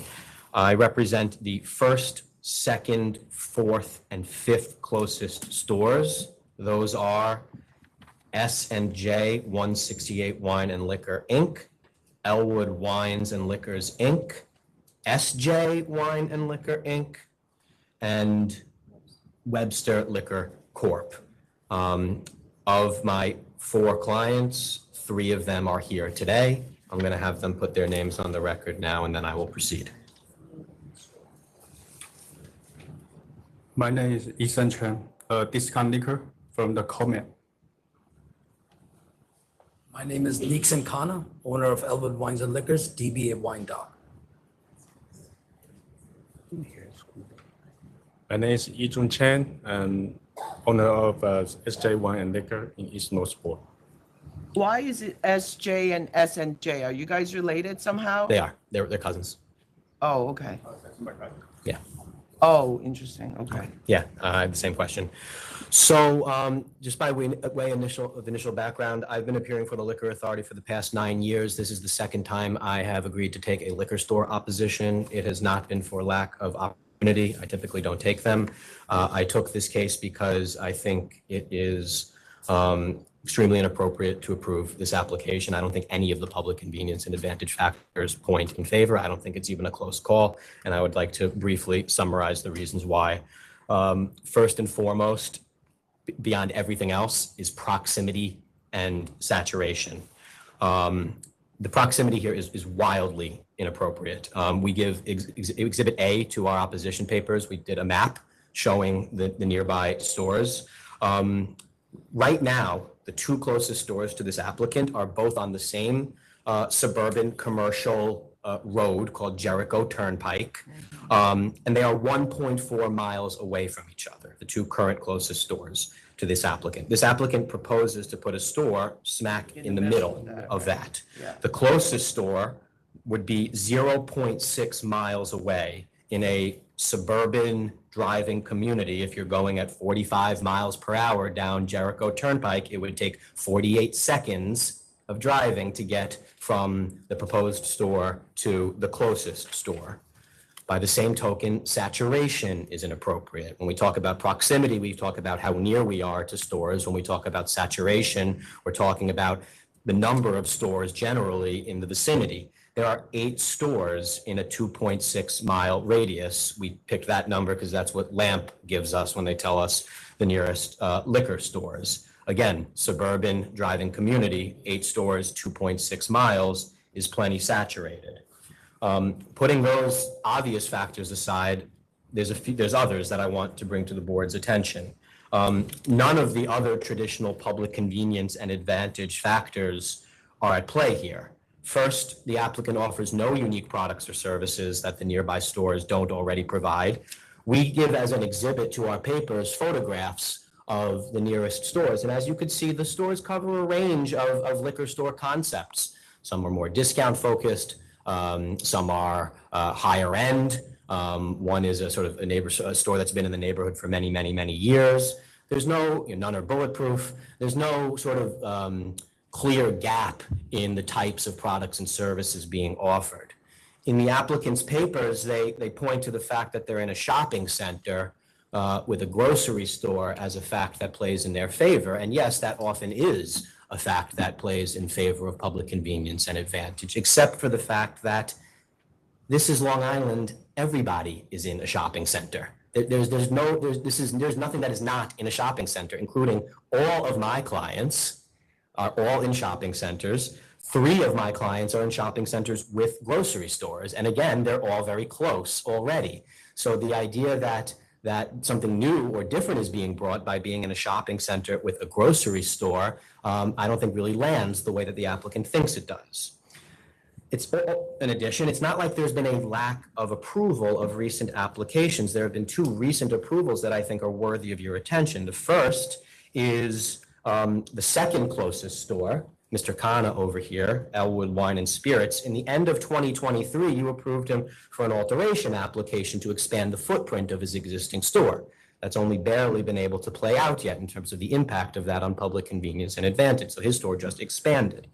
In addition, you may have heard that I don't represent the 3rd closest store. You heard me say the 1st, 2nd, 4th, and 5th. The reason for that is when I first took this case, I actually did, these people here, my clients, were the 4 closest stores. But the store that's now the 3rd closest didn't have an active license when I took the case and didn't have an active license when this application was filed. So a new license was issued only very recently, 6 weeks ago. It was probably 7 now. We did our papers last week. So 7 weeks ago, which has created a new 3rd closest store. Now, it was a transfer application, so it didn't come before the members, but that store had been out of business, and now, it is now in business. I think that's important because there's a great deal made in the papers for the applicant that they're sort of just replacing this store that went out of business, but they're not replacing that store. That store has been replaced at its very premises by this new store. So there is no replacement going on here. A few last final points. Population and development are stagnant. The applicant contends that population is up. If you look at their figures, they're using some sort of software that I'm not familiar with that has to be projections saying that that the population is up from 2020. But even if you take their data on face value, they're saying 1.07% in a community of this size. We did the math. That's 214 new people. And I just think, whatever you want to say about population increase, I think we just all know from the current sort of political realities here in New York State that there's not a whole lot of new housing development going on Long Island right now. That's a political issue. Governor Hochul's in Albany right now trying to get a bill passed to increase housing and require these municipalities to open more housing and development, which the Long Island communities are very opposed to. So the idea that there's a whole lot of development going on in Long Island, bringing in this neighborhood, in this area, bringing a whole lot of housing and development and new population is just belied by the reality that we just all know. As folks who know what's going on in New York State. Gross sales post-COVID are not doing well. And we have, we have a bunch of petition signatures that we supplied from customers of one of the existing stores saying that they're satisfied with that store. And then last but not least, last full board meeting, you heard a store that was very close to here, 662 Comac, where you disapproved, this is the same area, you disapproved for reasons that are aligned with what we're talking about here. So for all those reasons, we just think this is clearly not the case to approve a new liquor store. Thank you.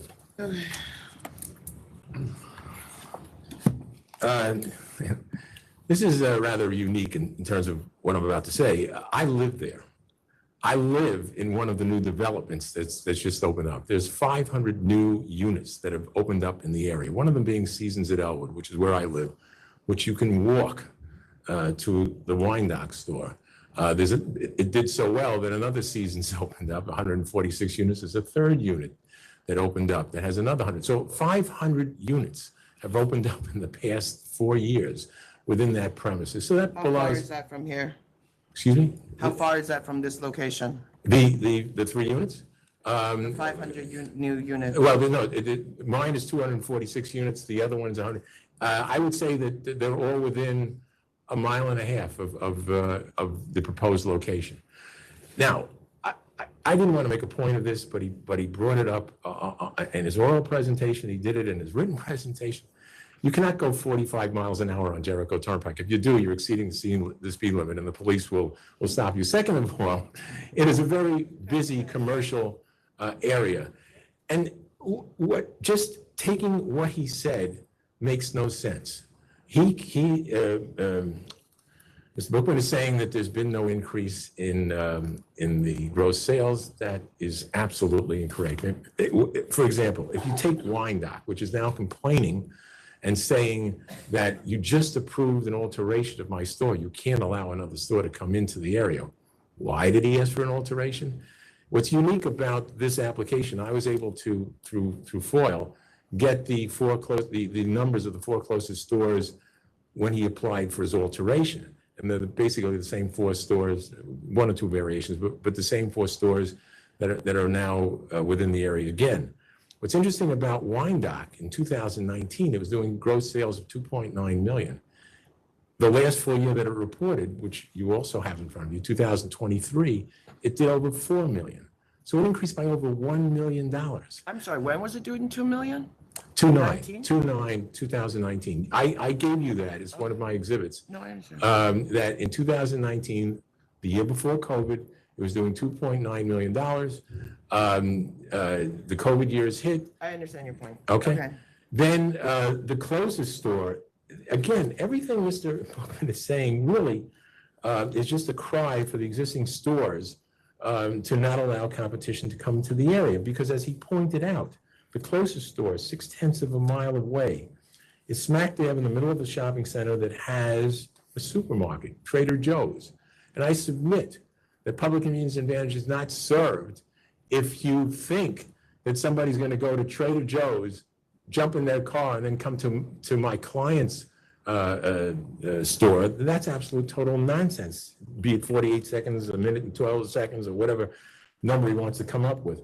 What happens is when you go into one of these shopping centers, which all have supermarkets, it's one-stop shopping. You go and you buy your food in the grocery, then you see the liquor store that's next to it, and you buy whatever alcoholic beverage you seem to want to complement the meal that you've just purchased. And just to show you. Close to? Excuse me? What are you close to as far as shopping? No, we're in a shopping center that has Aldi. Aldi's, A-L-D-I. Oh, okay, that's a grocery store, right? Correct. And Trader Joe's is a grocery That store. used to be Stop and Shop, or is that a different? No, Stop and Shop is in the area as well, yeah. There's all sorts of shopping centers in the area, but no, the one that's in the store that's 0.6 of a mile away is Trader Joe's. And what's interesting about that store is that, again, if you look at the gross sales, 2019, which were part of the application for the alteration, the one that has the Trader Joe's, the S&J 168 Wine and Liquors, had gross sales of $1,183,013 in 2019, and then jumped to $1,732,516 in 2023, an increase of more than $600,000. Going down the list, for whatever reason, the authority wanted the gross sales of a store that I believe is the fifth furthest store. It's something called New Comac Liquors. That store has a Lidl supermarket within it. What's interesting about that store is that there were no figures for 2019 because it wasn't part of the alteration application. But it went from 2020 to 2023, and in 2023 was $4,174,765, an increase of $1 million, even during the COVID years. An incredible increase for the last year that it was doing business. I mean, the last year that it gave you the numbers. With respect to the other stores, Webster Liquors, which is 1.73 miles away from the location, it also gave you figures of 2019 in which its numbers were $701,375, and it went to $808,482 in 2023, again showing an increase. If you add all the numbers up of the stores that reported, the total increase in volume is $2,835,000. None of those stores are showing a decrease. None of those stores have anything really to complain about other than the fact that there's going to be competition. I'd like to point out something else. At the beginning of this meeting, Chair Fan indicated that you're doing your best, and believe me, I understand that. I know that. I've seen the fact that the License Bureau has done things it hasn't done in years, and I applaud that.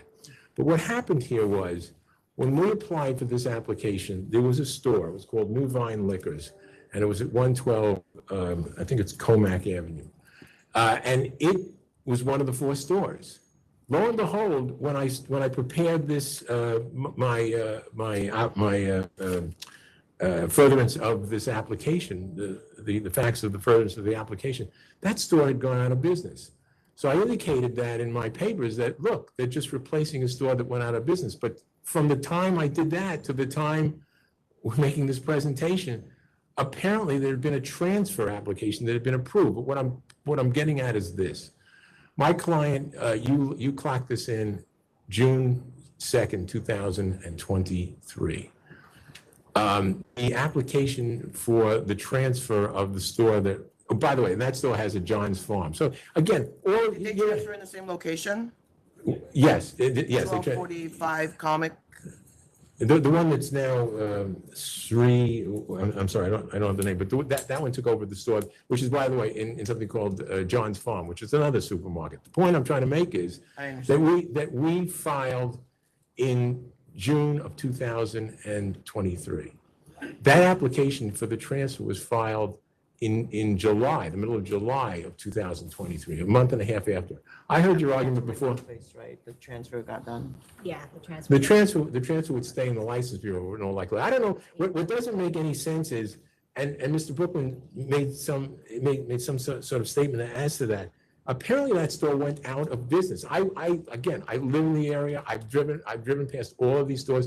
That store was closed for the longest time, so I had no reason to believe, I wouldn't have known that an application for a transfer had been filed, because as late as May, it wasn't listed as one of the 4 closest stores, and I apparently. understand, but what's the address of that store anymore? Like, is it The one that- relevant here, or? Wait, I'll tell you. The one that was a store was at 112A Comac Road in Comac, New York, and it was New Vine Liquors. And then in, I guess 6 weeks ago, whatever was stated, an approval was made by the License Bureau, not by this board, relating to an alleged transfer. And I'm not going to look into whether that was a proper transfer if the other store went out. But again, I'm not here to hurt that other store. I'm here to ask that this board approve this application. All the indicia of public convenience advantage are met. It's within a shopping center that has 250 parking spaces. There's Aldi. Did you apply with the belief that that store closed? No, Is that what no, you're getting at? no. I applied knowing that the store was open. If you look at my submission, I showed you that when I applied in May of 2000, that's when I applied, you know, the thing wasn't clocked in for, when I applied, New Vine Wines and Liquors was a viable store. It was in business. So I knew that store was there, and I understood that, you know, it was 1.3 Okay, miles so away. it's neither here nor there then. It's not like you applied to replace that store. No, but Okay. the opposition. Yeah, I understand. The opposition is trying to say that, that a new store, that we're going to be a new store, and that it was, that another new store had been applied for. The alteration, which doubled its space to 5,000 square feet. The new store is operating? I don't know if it's even operating yet. Sri Shakti that we just issued the license in April. The application came in last July. Right. And the premises that was there, New Vine, surrendered their license in August. So it was a transfer. In from August of New Vine. 2023. So that's what I'm talking about. See, they surrendered their license in August. This thing, I mean, with all due respect, although not technically, it should have been a new application. It should have been here before the board. It wasn't before the board, and because they would have had to have argued, well, we're taking over a store that was formerly there, et cetera, et cetera. But it was filed a month and a half after our application, and here we are today, more than 13 months later, first arguing whether there should be a new store. Again, all of the stores are up significantly. They're not on top of each other, like, you can point to it 943 feet away, like the previous application. How far is your husband's store from here? He's far. He's more than 4 months, 5 months. 4 miles is not that far, but okay. And she, the funds are all of hers. She's going to leave the jobs that she has to work full-time in this store. She is qualified in that she's worked in her husband's store. So it's not like this is somebody with no experience trying to come into a store. All we're asked, this is an area of growth. This is an area that has an increase in the gross sales. It's in a shopping center. It has a supermarket. The public does not run from one supermarket to the next supermarket to buy its alcohol. And as a compliment to the food that's being served, I would suggest, and I would hope that this body finds that this public convenience and advantage served by the addition of this store in this area, in this shopping center. All right.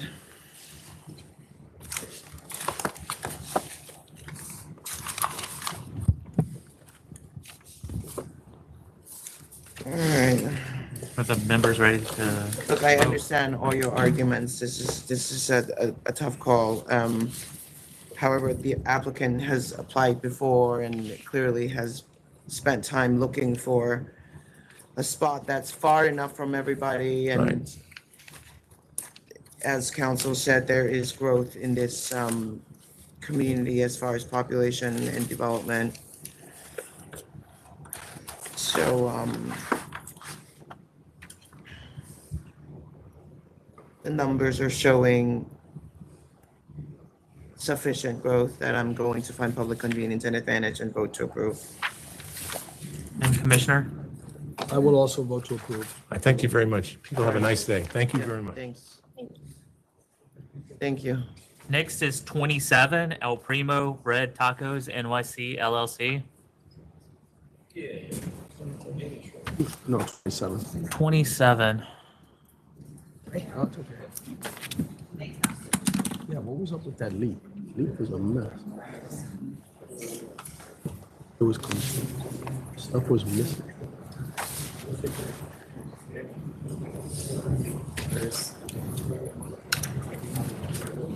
I think Mr. Palillo is here, correct? Are you representing? What number is this? Sorry. 27. 27. Okay. Good. All right. You want to let him go first? No, I don't. Good afternoon. My name is Frank Palillo. This application was withdrawn last week. I did not sign in for it, nor did I intend to appear for it. Oh, okay. Withdrawn. You submitted a letter to licensing? Sorry. Okay. This is withdrawn. All right. Thanks for coming. Thank you. Thank you. I had no idea you were going to come on the stipulations. We would have let you know, but I didn't have it either. Sorry. I had no idea. So this is the second time I've come up here for this item and sat here for hours, and now it's been drawn and we weren't notified. I mean, he had the right to withdraw, next time it's courtesy. I understand, I understand. Chairman, just one Yeah, thing. yeah. A stipulation was signed with the community board. I had no idea that this. community Well, board was we don't need to hear arguments. But no, it's a question of consideration, I what know. Chairman just said. We're not opposed. There's just, Right. since Just they've been don't signing. trust me. No, it's not that I don't trust Frank, it's the applicant. They've signed stipulations 2 weeks ago. They're violating the problems now, which is why we can't. We're not opposed to it, we just want to reinforce that they No. have to. So abide. it's been withdrawn, and I apologize again, sir, because if I knew, we would have sent you notice. I don't see anything in the file, but. Okay. Don, one quick minute. All right, we're going to go off the record for a brief recess.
We're back on the record after a brief recess.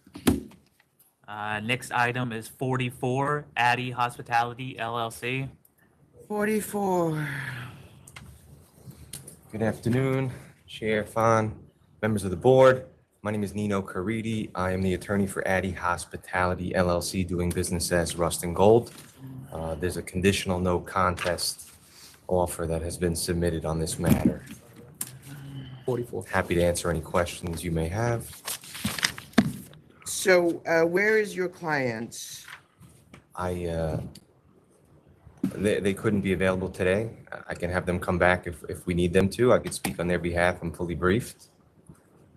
So the concern is this is supposed to be a restaurant, and I believe they operate more like a nightclub according to our information,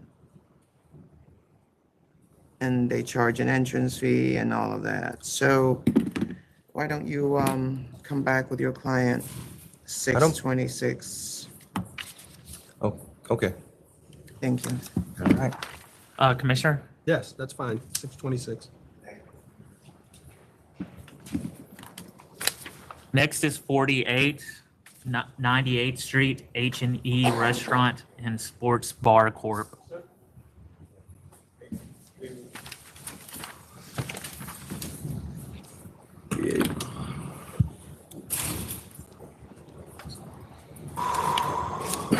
Good afternoon, my name is Frank Palolo, and this is Henry Soto.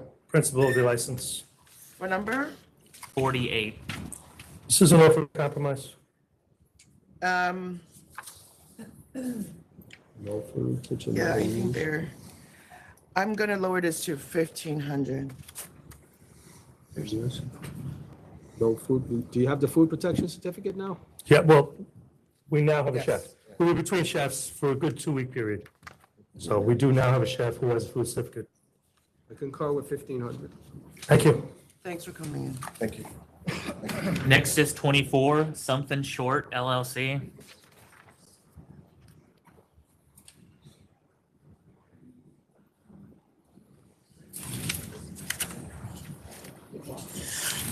Good morning, Harry Callion, Warren Callion Maddox, attorney for the applicant. This is the principal, Ilan Kotorsky. This is Shorter Stories LLC. Let me know when you're ready. There are protests here on this? This was actually approved by the community board. We're not sure. So there's a lot of drama that's on the record here. I'm not as concerned about, there's a former business partner that left the business, is that right? That's correct. Yes. And where are you with, is there a lawsuit going on there, or? The former partner was, they parted ways. He is in Florida, and there was some lawsuits, but he's out of the business. They've settled that. They have a settlement agreement. His main concern was being removed from the liquor license fully, and we told him he's been removed. The only proof of that is when you look at the portal, and you'll see that he's gone. So he can do a I FOIA have, request. there is information on the record, I don't know if you saw it, if that there was sale of alcohol before the temp was issued. Do you have a record? Do you know about that? I don't. Okay, so I'm going to adjourn this. You should you could request, you should FOIL the information. There was a disciplinary matter that was recalled, that was rescinded. Because they had and there was some correspondence with, they had a catering permit when it was unlicensed. This was a formerly licensed venue. They purchased it from them. In that period, they had catering permits, which were approved, and the permits unit, we corresponded with them, and they confirmed that there were dates where when they did not were not permitted. They did not do events. They confirmed that. There was a disciplinary matter that's filed, and it was recalled. It was dismissed. They then got their temporary permit approved. So all of that should have been. I have indications that the temp permit was perhaps issued in error and that there's strong opposition by residents. And a quick question about the litigation. Are you saying that that litigation is over? It has been settled? That litigation is over. There was a mediated settlement agreement. That mediated settlement agreement, the counterparty to that, he was concerned that he wasn't removed from the liquor license. So he said that was a breach of the mediated settlement agreement. We confirmed, we showed them that he was removed, that there was amended information provided to the SLA. He was removed in one of the resolution requests, and so that's. I don't know if it's. I don't know where it is in the litigation. So the lawsuit was dismissed with prejudice, the original matter. Okay.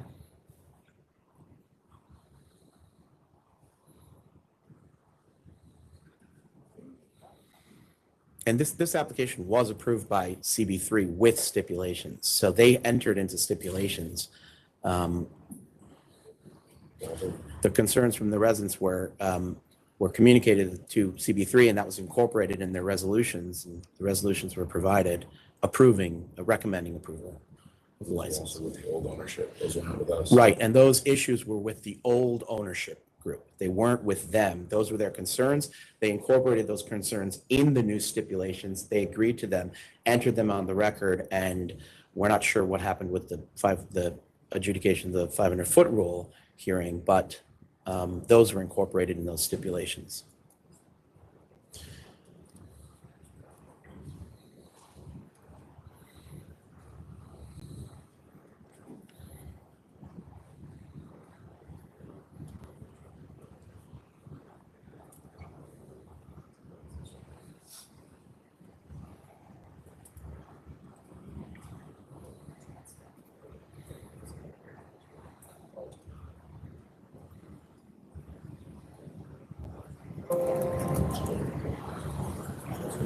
Yeah.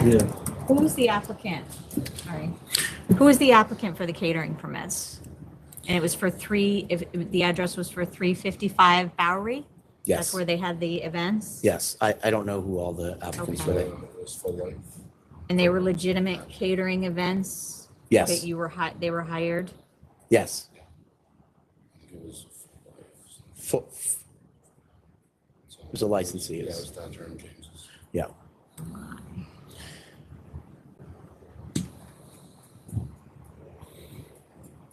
I mean, I don't know if it's I mean, I know there's the new catering license. It wasn't one of those, or a catering facility. This is right after pandemic. These were actual, everyone was doing what they needed to survive, and they were doing catering. Any catering permits issued for the record for that address?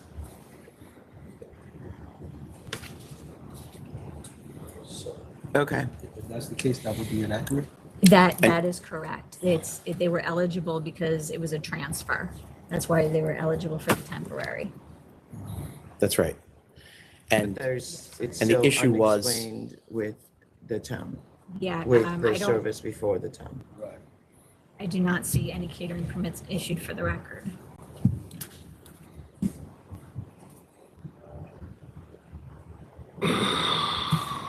Definitely. And it wouldn't be under a different address? What are they, do they use an AKA address or anything? No. Or you don't know who the applicant was? No.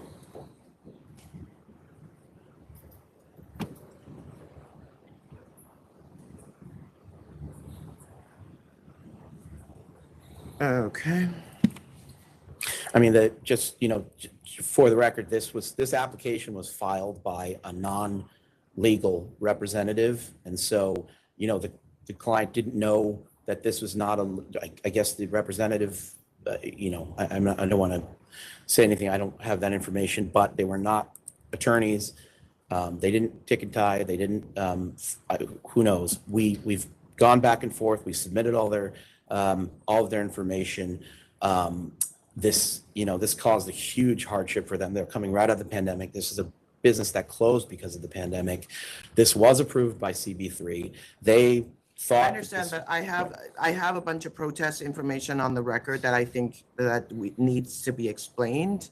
So you probably should just take a time and look at what I have in front of me before you start arguing against it, because you don't know what I'm looking at. No, I don't. And you deserve to get a chance to look at information that gets sent in about your client's behavior and the way they're running their business. And so I'm going to adjourn this Can I say something? and Sure. take an opportunity to review it, and we will continue to, Maureen is going to now go into the permit portal and make sure that we have the information that you're saying we're supposed to have for this address, that we had catering license and one-day permits that are issued, and then we can come back on June 26th and have this discussion. Could we just ask just a question? Did these complaints, are they, well, you had a question. Yeah, so may I say You're something? operating on a temp, so I'm not going to sit here and explain to you what's on the record. Just go request it. You should always request it before you come in here, knowing that you may or may not have a problem. That's most of the lawyers ask for that. To the extent that you chose not to do that, I'm giving you opportunity to take the 3 weeks to do that. You're operating on a temp anyway, so it's not a problem. Would it be okay if I said something, please? Sure. So we purchased the business and the previous owners had a lot of complaints against them. They were certainly not operating under the regulations or under the rules. We have done so from the beginning. We've never had any complaints. I heard all the complaints in the hearing with CB3, and we've certainly not done or participated in behavior like that whatsoever. It's been a completely different operation since we took over. I mean, Okay, they I haven't received understand. complaints at the location. There If hasn't this, been- what is in my record is not you, then put that in writing and send it in, and we will have this conversation in the future. In your notice. I is it- can't debate something that you don't even know what I'm talking about. So in the notice for this meeting that we sent an email to you via email, there's an email address that you can, I think it's boardinfo@sla.ny.gov. If you send an email for that requesting the information that is before the members, Sure. you'll be provided with that. Commissioner, are you? 626? I apologize, we didn't foil, we literally had they haven't received any complaints. The community board they had their support.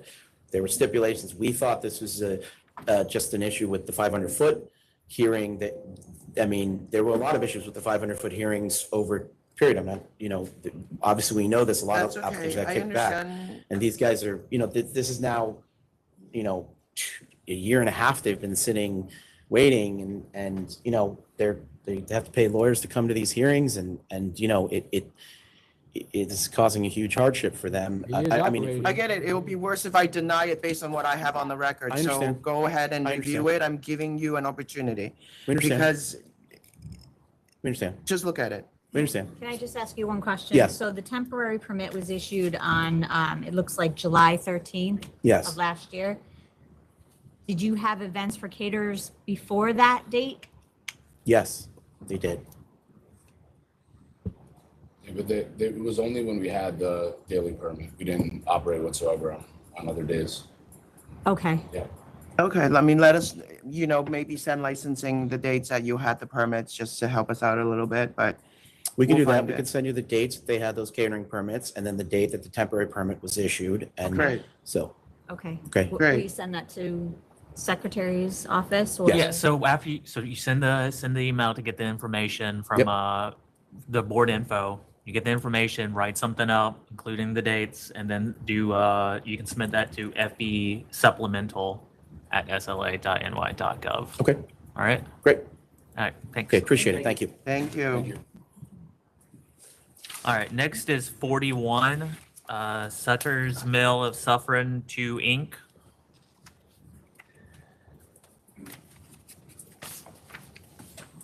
Hi, my name is Holly Reed Clifford.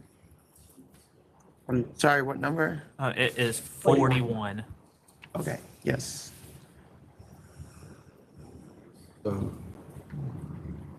Principal in this case is still listed on the license, and the license expired April 28, 2023. Principal died July 2022. Is that all correct?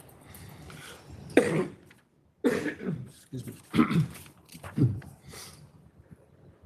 So, sale without appropriate license, why is that? Because I didn't know that it had to be, he died and just kind of died. He got cancer and didn't tell me anything that I had to do. That's the charge when the principal is, that's not the right charge. Sale without appropriate license permit. No, it's not. I think it's usually unauthorized. Hold on a second. Something else. All right, ma'am. Thank you for coming here. Okay. It's probably not super close Oh. for you. Here it is. The license did expire. And then while there And was they a were late selling. renewal pending, they were selling while they didn't have a license. Ah, okay, got it. So the charge doesn't really actually have. Right, I'm anything not to do with arguing the any of that. dispute. That is true. I didn't know any of the stuff. Charge doesn't have to do with the. dispute Okay. principle. So you're on the license too, right? Now I am. Now you are. Okay, and before you were not. Right. Okay. So here, I'm going to, if the commissioner agree, I'm going to dismiss this. Okay. But I want you to clean up the license because you have to get his name off the record. Okay. I I think didn't you even know added it was still yourself on. to it, but you have to. I don't even. You I'm have to trying to get out file of a there. corporate change application. Yeah. I'm sorry? You have to file a corporate change. Corporate change application? Okay. Okay. I wish my So you lawyer would have. file Yeah, it. and I'm not suggesting you ask anybody here, but you No. know, we have staff there. There are lawyers in the room that may be able to just help you out and just explain a little bit how it works. Okay. You know, don't get taken advantage of, but I'm going to dismiss this, okay? Thank you. But Thank just you clean very it up, much. okay? Thank you so much. Sorry Take about his care. passing. Thank you. I also agree to dismiss. All right. Next is 23 Queens Convenience Store, Inc. Thank you, Ken.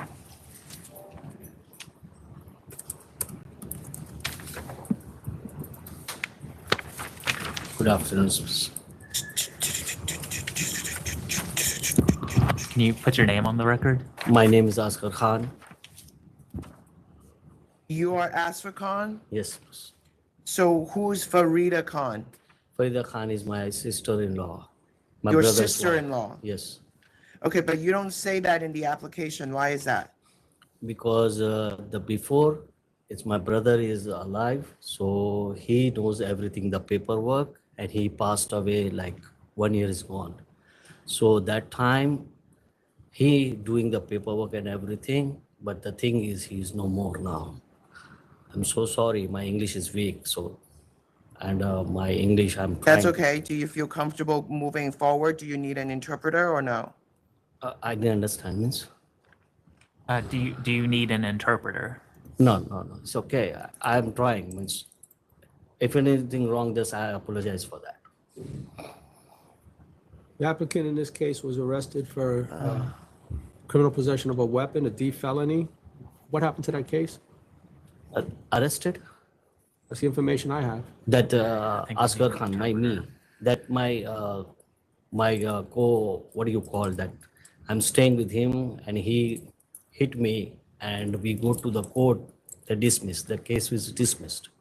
The case was dismissed? Yeah, I given, I think, that paperwork. Yeah, the Yeah, we do have the disposition was certificate. provided. Yeah, dismissed, I yeah. couldn't get, so I don't know.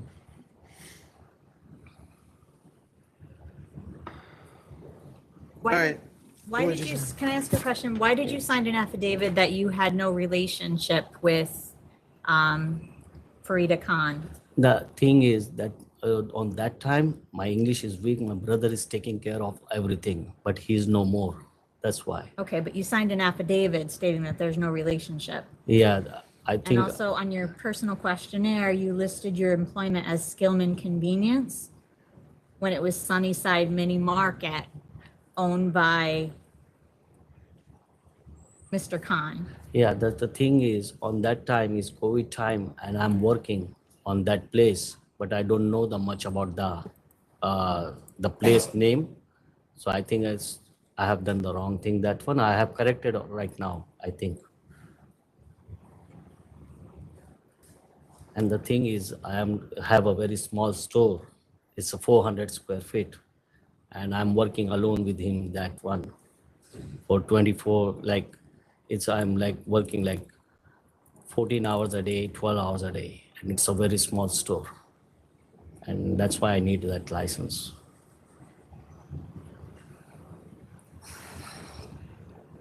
Owner of building, his husband a seller. 4 prior applications at location have been disapproved.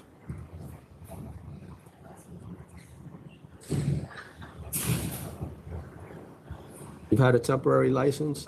Yeah, I got the temporary license because my brother's getting first heart attack before, I think 2-3 years before, and he has to move. So he sold it to me, and I'm working on another store at the Sunny Side, whatever it is, Mini Mart, I don't know. So that time I'm working on there. So I want to open that one, and he has to move in Long Island City. On that time he got the one heart attack. So he moved, and then another heart attack, he died. So that's why he sold it to me. So he's Farida Khan, from Farida Khan I have taken. I'm confused. Who's the temporary license under? You? Yeah, who's the temporary? There's a temporary. Yeah. It was issued, it was okay as per the delegation because the applicant was not disapproved. It was only the location. Uh-huh. So, And who's listed on that, temp?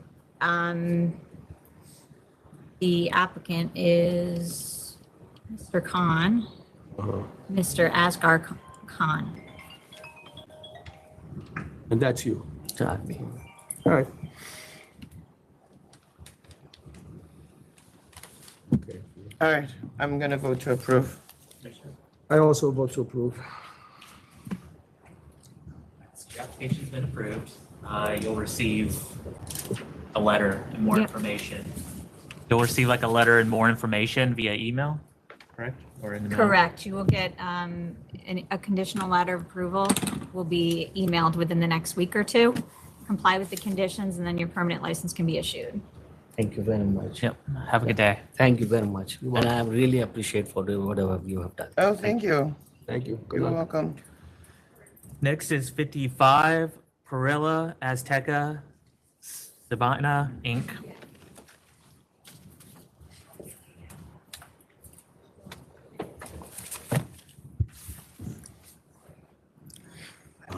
Good afternoon, everybody. My name is Hector Tirado, and I represent the licensee, and I'm here with the president of the licensee, Mr. Josias Perez. Sorry, what number are we on? 55, sorry, 55.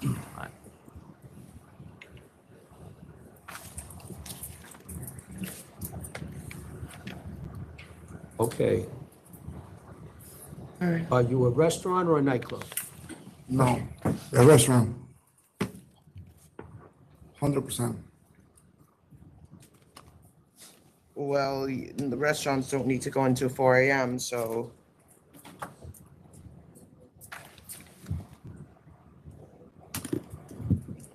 Are you serving food until 4 a.m.? Yes, And you're adding DJ, recorded music, karaoke? yes, just karaoke, yes. No DJ? DJ and karaoke at the same time. It's a family restaurant.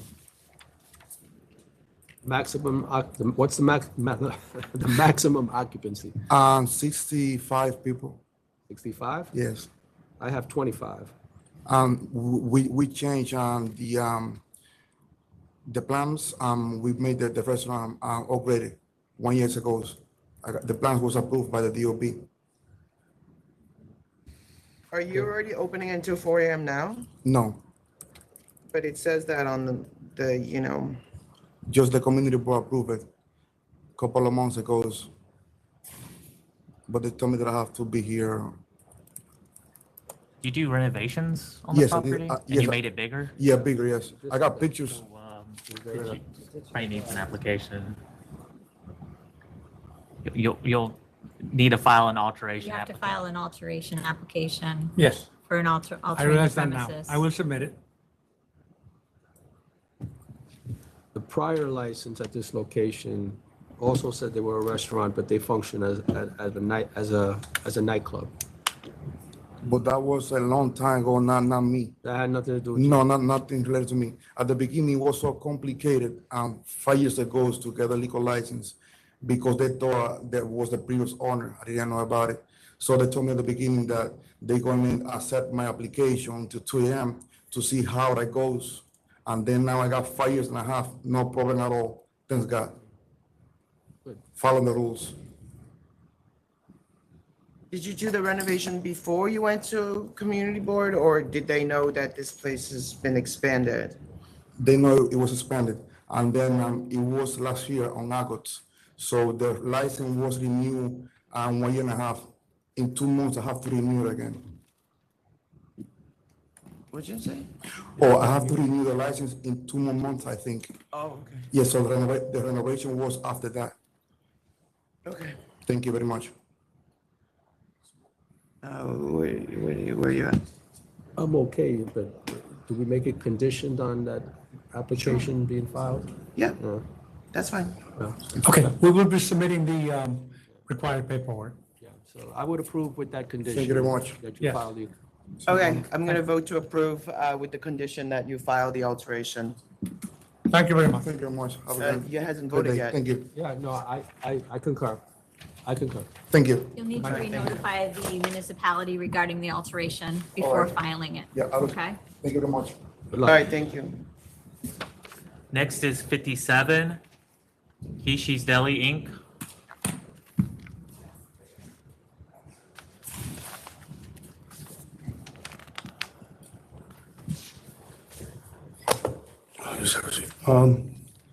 Good afternoon, Neil Vasaki for the principal. May I approach? I have some pictures. I know there were some issues that some photographs were not clear. So I just have a couple of photos, Okay. color photos. You have photos you want us to see? Yeah. Yeah, just a couple of photos. Sure, you can give it to Donald. Oh, there are 3 sets? 3 sets. Only 5 photos in each. Two sets. May I start? Oh, it's Or shall I wait? 57. You guys are old school. I haven't seen like a real photo like this in a long time. What's going on here? Okay, so let me first introduce my client. He's been there going on, at the end of this year, it'll be 4 years. He takes tremendous pride in his store. He's an active owner and a worker. He's there upwards of 10 hours a day. We know that there was just a little bit about that intersection of Port Richmond Avenue and Castleton Avenue.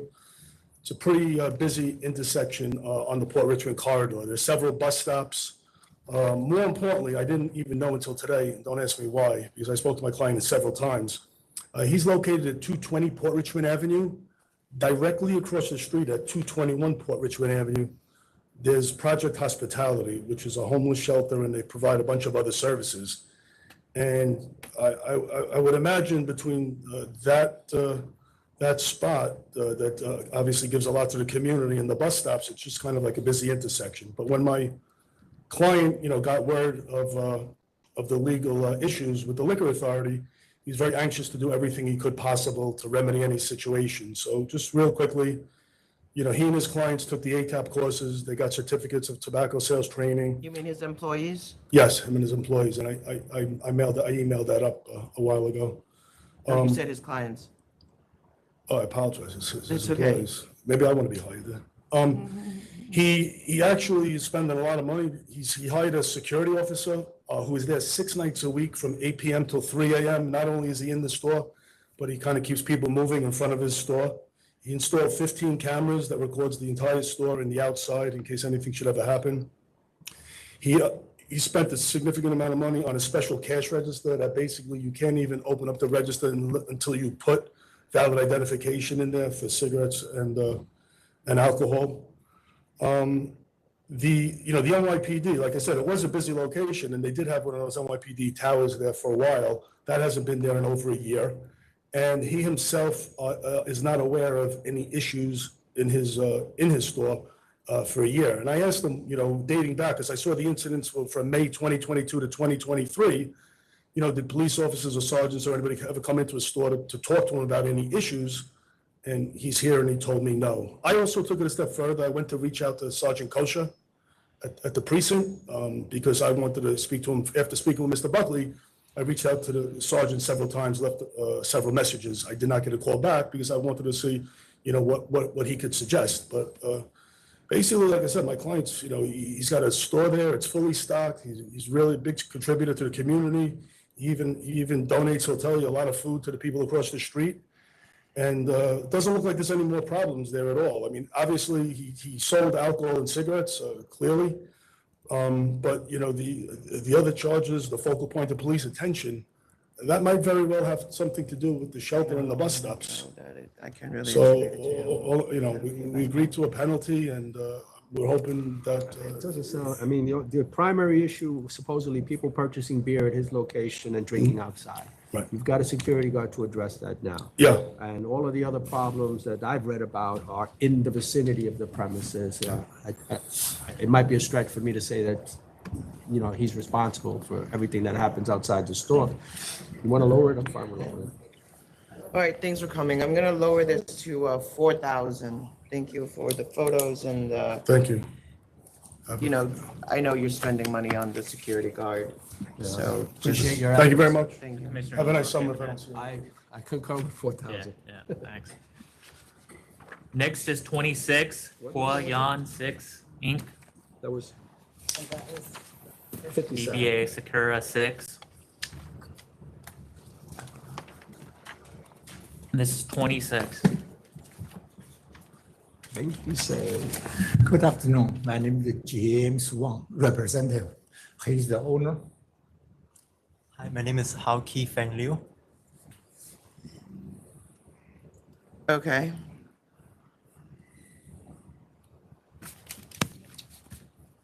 Did you go to community board? Yes, I did send the paperwork to the secretary office. Also, I have the copy here. I don't have it. Can you give it to me? Okay. I recommend approval. Page 3, line 8. So you run this business yourself? Yes. Who's paying rent? I'm paying the rent. Okay, where are you getting money from to pay the rent? The store. Okay. With this location? So you already been operating with the temp? Yes. Yes. Okay. How old are you, sir? 20. He's 22. Yeah, I had to ask. You're the youngest appearing. I commend you. I commend you for what you're doing. So you were running this before when you were 21? I started running this from April last year. Okay. And you have family funding this, or because your rent is like $10,000 a month almost? Well, my family started to funding it in the beginning, so I started the business. They run other restaurants? I'm sorry? Does your family have other restaurants? No, not in the state. Not in the state? Yes. So they have other restaurants in other states? It's not in the U.S. Oh, okay. Got it. Where is it? It's in Venezuela. Venezuela. Yeah. Cool. Okay. You were 21 when you got the temporary license? It was last year I got it. I was 22, I think I was. Okay. Good for you. All right. You have recorded music? Record the music, yes, yeah. Okay. What hours? What time are you open until? We're open until our last call is 10:15, and then we usually close at like 10:30. Okay. I'm going to do 7 days a week until midnight, recorded music only. Thank you. Thank you. I approve with the same conditions. Thank you. Thank you. Thank you. Next is 9, 10, and 11. ERCILIA R. Rodriguez, Rosado, DBA La Cabana Restaurant.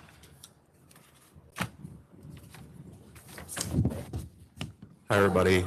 Matt Colton with Helbron Levy, representing ERCILIA Rodriguez Rosado. This is an offer in compromise for $17,500. ERCILIA is taking these charges incredibly seriously. So as part of the CNC, we have an updated security plan, a signed security contract, as well as pictures of an ID scanner that she recently bought.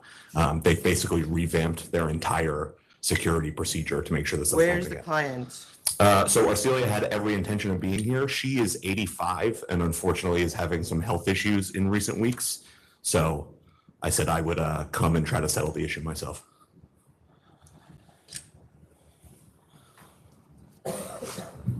Who's running the business? She is still heavily involved. Her children help her manage it. And full disclosure, there has been discussions in recent weeks to transfer the license to the children if her health continues to deteriorate.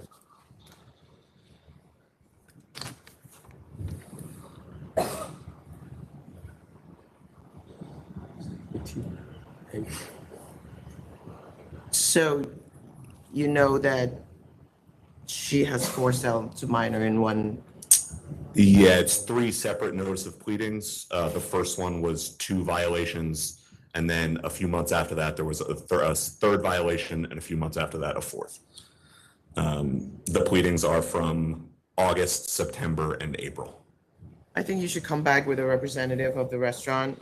She doesn't need to come if she cannot make it. Okay, is one of the children who help manage sufficient? If there is a manager on the record, then I will love to see the person who is the manager on the record. Okay, no problem. Thank you so much. Commissioner, you okay with that? I concur. That's the 26th? Yep. Thank you. Next is 18, Abby's Bar Lounge Corp. Yes.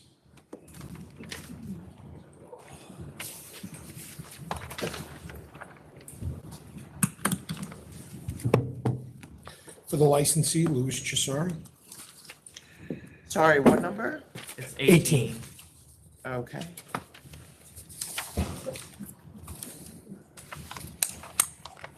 Okay.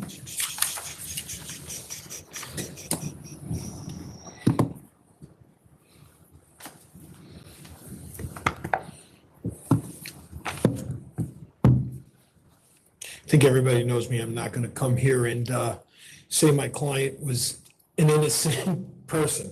Mr. Reyes, who's the main object of this, is gone. They have gotten a new manager in, which I have to file his personal questionnaire with the State Liquor Authority. I just unfortunately haven't had an opportunity to. As far as any of the building code violations and the hookah issues, that was all cleared out and removed. Mr. Williams. Santiago Williams, I apologize, I get that incorrect all the time, is sick and suffering from cancer in Florida. That's why he turned it over to a manager who took liberties with how he represented himself to the world. Once I got involved, of course, I attempted to help clean the place up and rectify some of the situations. So he has a new manager now. He has a new manager, yes. And he's permanently living in Florida. He's being treated for cancer. I would imagine when he recovers, if he recovers, he would return to New York. He doesn't, my last conversation with him was he didn't intend to stay in Florida till his time on this planet is done. And this new manager, is this an experienced person? He is. He has about 11 years' experience in other Spanish locations between White Plains and Austin. Okay. And he's coming in. I'm just gathering all his information because I'm sure it will be asked for, especially with the history of this location.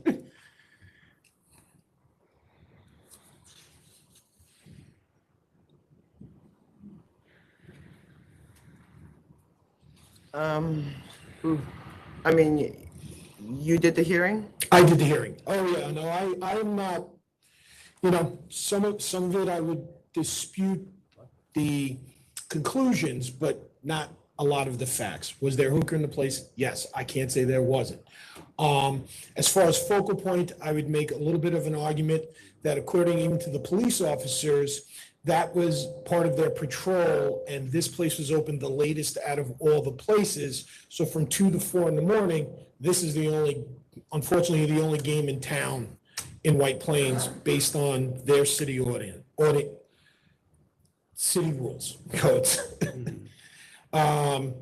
Some of that, and I will have to say my dealings with Mr. Reyes was not pleasant. He is not a pleasant human being to deal with, and apparently the police have that same feeling with Mr. Reyes too. That's why he's gone from this location. All right, look. This was a hearing. All the charges were sustained, availing non-bona fide, failure to permit inspection. There's a lot going on here, and this is a very young license. Literally, Absolutely. this just got issued, so I feel badly that the licensee is sick in a different state, but to me, there's no one operating this place right now. So could we do a substantial fine and maybe curtail the hours back to 2 a.m.? I'd like to know. That's not the point, though. Exactly. I'd like to know who's going to run this place. the manager. I will get that. I can have that information to your Why don't you honors. bring the person, I can bring him in. That's fine. I'll bring him. whoever is running it right now needs to come back with an explanation of what's happening there now and how we're gonna do better from this, because you are at it's very serious. Again, I've been before you all. It wasn't just gonna be, an end of the business. It was gonna be, so go ahead and come back June 26th, please. Unfortunately, I'm on criminal trial June 26th. Can we do Okay, the? so July 18th. Thank you. Thank you. Commissioner? July 18th. Thank you. Thank you. Thank you. Take care. Yep. Next is 43 Jennings Gate Restaurant Inc. That I had. 43. Thank you. Good afternoon. My name is Frank Palillo. There's an offer and compromise before you. Sorry, what number? Sorry? 43. 43. Okay, it's supposed to be a restaurant, no tables. It is a restaurant. If I may, this premises has been licensed for, I think, over 30 years. I did this license 1,000 years ago. Sarah Finley is a dear friend and a client. She's the principal. The premises operates as a restaurant. At the time, last year, they did stop food service and they were having, more late night activities. I've explained to her the late night activities I have to correct with a change in the method of operation, but the food has to be served during all hours of operation. She has agreed to do that and has started doing that. Sandy is not here today. Sandy is 84 years old, and she suffered 2 very, very severe personal tragedies regarding her children in the last 18 months. She just had reconstructive knee surgery late April. I told her I can handle this myself. The occupancy was, the count they had is 511. Occupancy, thank you for bringing that up, because I forgot. The occupancy is, I've been to this premises numerous times, it's 15 minutes from my house. This premises is 40% outdoors. The town of Huntington is not issuing a C of O for the outdoor premises. When they count, they're counting everybody. That's not the way it should be done. And she is in the process of fighting with the town attorneys for the last year over this. We need a C of O for the outdoor area. You can't walk in and say 511 persons when my interior occupancy is about 250 or so. That's correct, but that isn't overcrowding because they're in the outdoor areas. It's June. I actually have one of my daughter's parties at this place. Yes, it's June 30th. June 3rd, I think. 30th? June. You can't look at the premises and say it's overcrowded by saying everyone from the outside is inside. Many years ago, there was a real bad fire in New York City, and Happy I know day? a lot about it, and Was that Happy Family? Always, no, I'm not saying that. I say, when I see health violations, when I see exit doors blocked, maximum occupancy, it really concerns me, because people come to a place to have a good time and they entrust their health and their safety into the owner. you know, and to have that violated is concerning. I mean, Except this is an offer in compromise, so I can't say it wasn't violated, but know that we have egresses from the outdoor areas. You don't necessarily need to exit through the restaurant. And this has existed for 30 years. There's been no changes to it.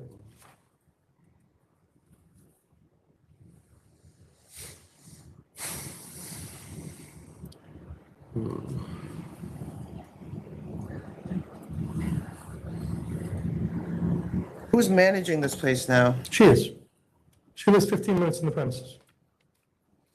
She's very hands-on, and she's probably more together than I am at 84, to be honest. Well, but you just said she can't come, so. She just had reconstructive knee surgery at the end of April. I mean, you're talking about the Long Island Railroad. I get it. I'm saying you can't tell me that she's very actively managing this place and there all the time, running around, making sure it's doing well, but then. She actually really is. Which one? No, she actually is. A premises 15 minutes away from a home is different than coming into Manhattan. She lives in Cold Spring Harbor. Okay.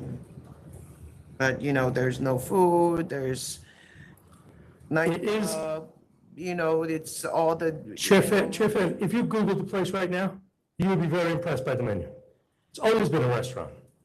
It wasn't a restaurant after midnight on that night. That's correct.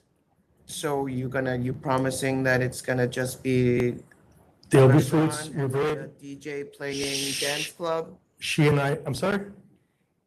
DJ, there's, you know, the kitchen closes at 10. Right. I have explained to her that food has to be available at all hours. I will file a method of operation to include dancing because there's no restriction against that in town. I don't know if we have DJs, to be honest. It's not noted here. It's in the record. No, I don't know whether our MO permits DJs. 30 years ago, I tend to doubt it. Probably wasn't even asked on the application. You're saying she's had the license for 30 years? Yes, sir. Her and her husband, John, passed away about 8 years ago, 10 years ago. All right, I'm gonna vote to accept 5,000 only because of your word. It's truth. I'm there all the time. She lives literally, her place is 2 blocks away from my daughter's home. You keep it in There check. all the time. You keep it in check. Not there at 12 o'clock. Keep it in check. I was thinking of a lot higher number. I mean, that was as well. But I will defer it to the chair and agree to 5,000. Thank you. Thank you. Next is 56, Momiji Hibachi and Sushi Inc. Momiji, 56. Park representative. I'm here with the owner, Mr. Gao. Your application was received. All right. Threaten somebody with a gun? Yes, employees. First of all, it threatened for knife, and then so Mr. Gao is to pull up the gun. No arrest was made. He's licensed to carry. Yes, he do have it in the license. How did the criminal case resolve? How did the criminal case resolve? Oh, was still pending. Was a hearing by next week, June 12th. Yes. The criminal case is still pending? Yes, it's going to Did be you next renew your week hearing. license? Did you renew the license? The liquor license? Yeah. No, he sold the business. After that, he was Oh, he sold the business? yeah, he sold the business in the end of March. Expired, yeah, March 31st. Yes. Okay, so he's out. He- All right, he's so out. I will Totally accept out. 1,000. Okay. Thank you. Thank you. Thank you. 1,000 is fine. Thank you. Thank you. Next is 45, Blue Bar 1 Inc. Park representative. CS offer for 500. 123 roaches, is that right? How would they know it's 123 roaches? That's the question. What number was If I saw 123, I would not be counting. Is that for real? 1, 2, 3 roaches. They took a picture? They're like, what the? What number was this? 45. 45. Yeah, but this is pretty gross. They counted to 3 and then it's like, I'm out. Yeah, so Yeah, there this was a is, settlement offer of $500 for health department, so he paid for it, and also he got it. There was 500 from the health department? Yes, All right. he already paid for it. No more roaches, please. Oh, wait a minute. Did you get does he have a contract with the pest controller? Yes, he did, and then after he switched the new contract, and then he did that every month. This is expired too, right? This license? Okay. Yeah. What'd you say, 500? Yeah, I'll take 500. I'll They already agree- paid 500 to the Department of Health. And the That's the only license is reason. expired. And the license is expired April 30th, yeah. All right, so I'll agree to the 500 on the condition that you also submit that he has this contract. Sure, with no the problem. pest, management. Gosh. Does he still There's a operate renewal the after- business? Or? I think was a liquor license been renewed. Oh, renewal has. Yes, Okay. it's been renewed. Okay. Thank you. Thank you. Have a nice day. Do you want the contract, you said? Yeah. Conditional for. With contract? And are you okay with accepting that condition? Yes. Okay. Well, you said he has it already, so. All right. Thank you. Submit it. I have nothing else signed in, so All right. Are you guys here for anything? No, Just here to learn? Okay. all right. So Which I guy? don't know. He came up already. first is so 1 is a not guilty, went to hearing. Yeah, we've seen him before. He came around. Yeah. Where are you at? Number 1, this went to hearing. ALJ sustained all the charges. That's what I got, 10,000. Oh, look at that. 10,000. With the charges sustained. Yes, sustaining all charges, 10,000. 2 is an offer of cancel and bond. Cancel and bond. 3 is a no contest default at pleading.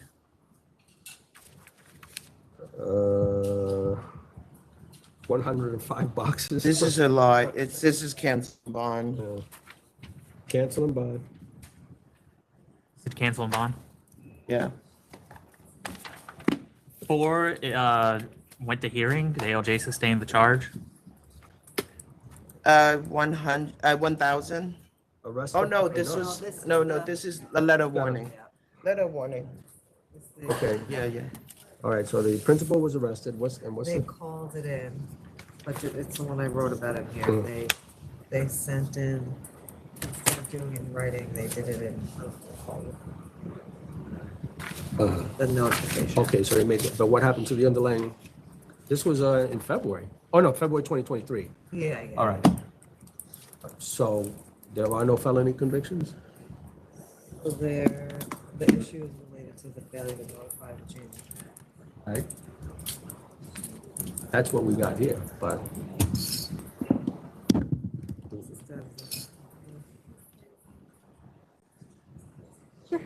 I don't know the answer to that. Thank you, I'm sorry. That's related I to the love charge. Post-its. I do too. They notified them. yeah, I don't like it that you get arrested for Oh, 3 God, felonies. You don't notify us. Make my kids. They did notify you. didn't So they notified us, they just called it in and said, "Okay, we should read this one." Right. They called it in instead of. Oh, if I could, that's what I would be. That's the business I would be in. Writing, Mm-hmm. the requirement of writing. This one. So when they. What was that? Sorry. Okay, But they actually did call. all right, so, yeah, That's a separate question from what's this resolution? And it Right. ultimately goes to a full board, yeah. I already got them, so. But not- I know it. Yeah. I already have a copy myself. I feel bad throwing those things away. It looks expensive. Commissioner, so so what was the verdict? What was the vote? The here's chair's that letter vote on of that? warning. This is Letter for, warning. this was Letter for warning? 4. Yeah. Okay, letter of warning. 5 and 6 was a default at hearing. Cancel for the record. Yeah, cancel. 8 is an offer of 3,500. I'm gonna counter at 5,000. Okay, 5,000. 12 went to hearing. The LOJ sustained the charges. 1,000. This is only just one Oh, so charge. this is the one I told There's you a was an error. problem with the, This is the one that there's a, Mhm. basically this is a mistake in here, the. Oh, all those manipulator around. relief, it's only Okay. this, that's what the hearing was about. 4,000. So what happened? So there's only one charge? I'm Yeah. sorry. Yeah, it's the thing, yeah. I had emailed you about it, it's basically. you guys can talk about it off the Yeah, we'll record. talk about it later, but it's, Okay. it's not on the, in. Okay. Yeah. All right, next one. 13 was a default at hearing. I'm at cancel and bond. Same. 14 is an offer of cancel and bond. Cancel and bond. Cancel and bond. 15 is an offer of 1,500. Um,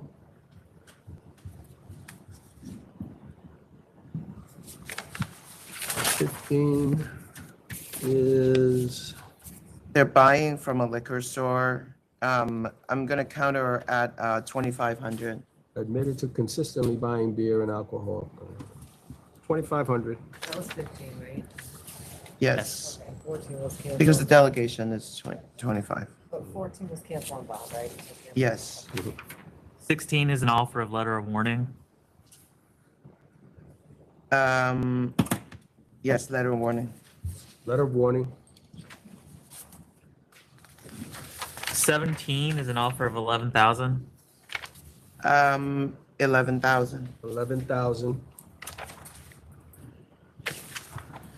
So 19, we received a request to adjourn to the next meeting. 626. Yeah. Okay. Commissioner, you okay? Yes, 626. 20 was adjourned to June 26. Yep. 626. 22 was also adjourned to 626. Yep. By Secretary's office. 626. 28, 29, and 30 was withdrawn by the applicant prior to the meeting. Okay.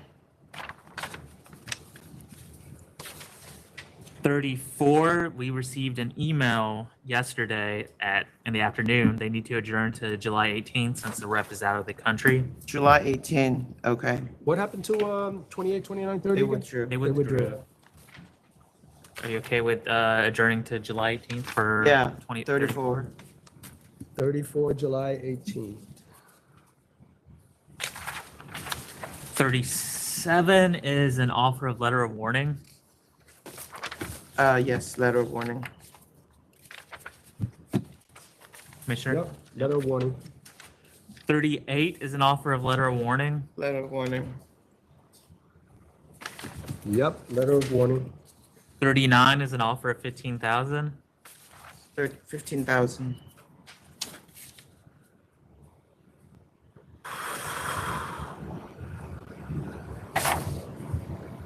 Hello, everybody.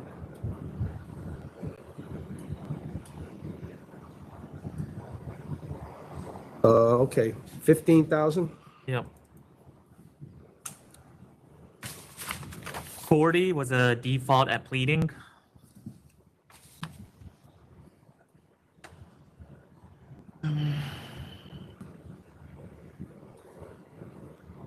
Okay, we got events here all through 2022.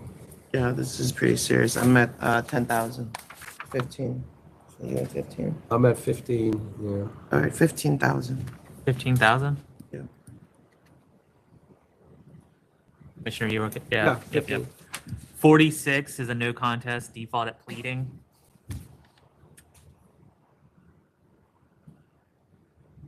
Female Gonna be shot, at- shots gonna be fired. at revoke and bond.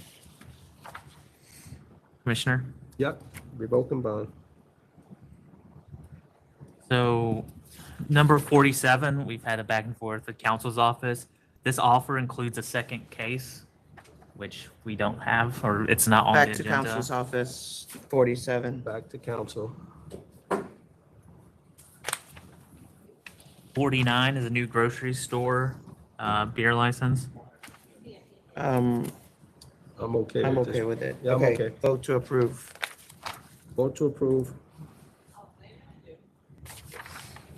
58. I don't think we received, oh, we did receive something. We received this is a change in method of operation application. We did receive the resolution. It should be a The supplement. community board resolution, right? Yeah. And Live there's music. the resolution says 4 AM now? Yes, hold on, 58. Does it also say live music? And not, what does it say about music? I think it says, I'm trying to pull it up right now. I thought it limited it to acoustic. Not pulling up for me. Huh? Is it pulling up for anyone? There it is. All right. Consensus from some.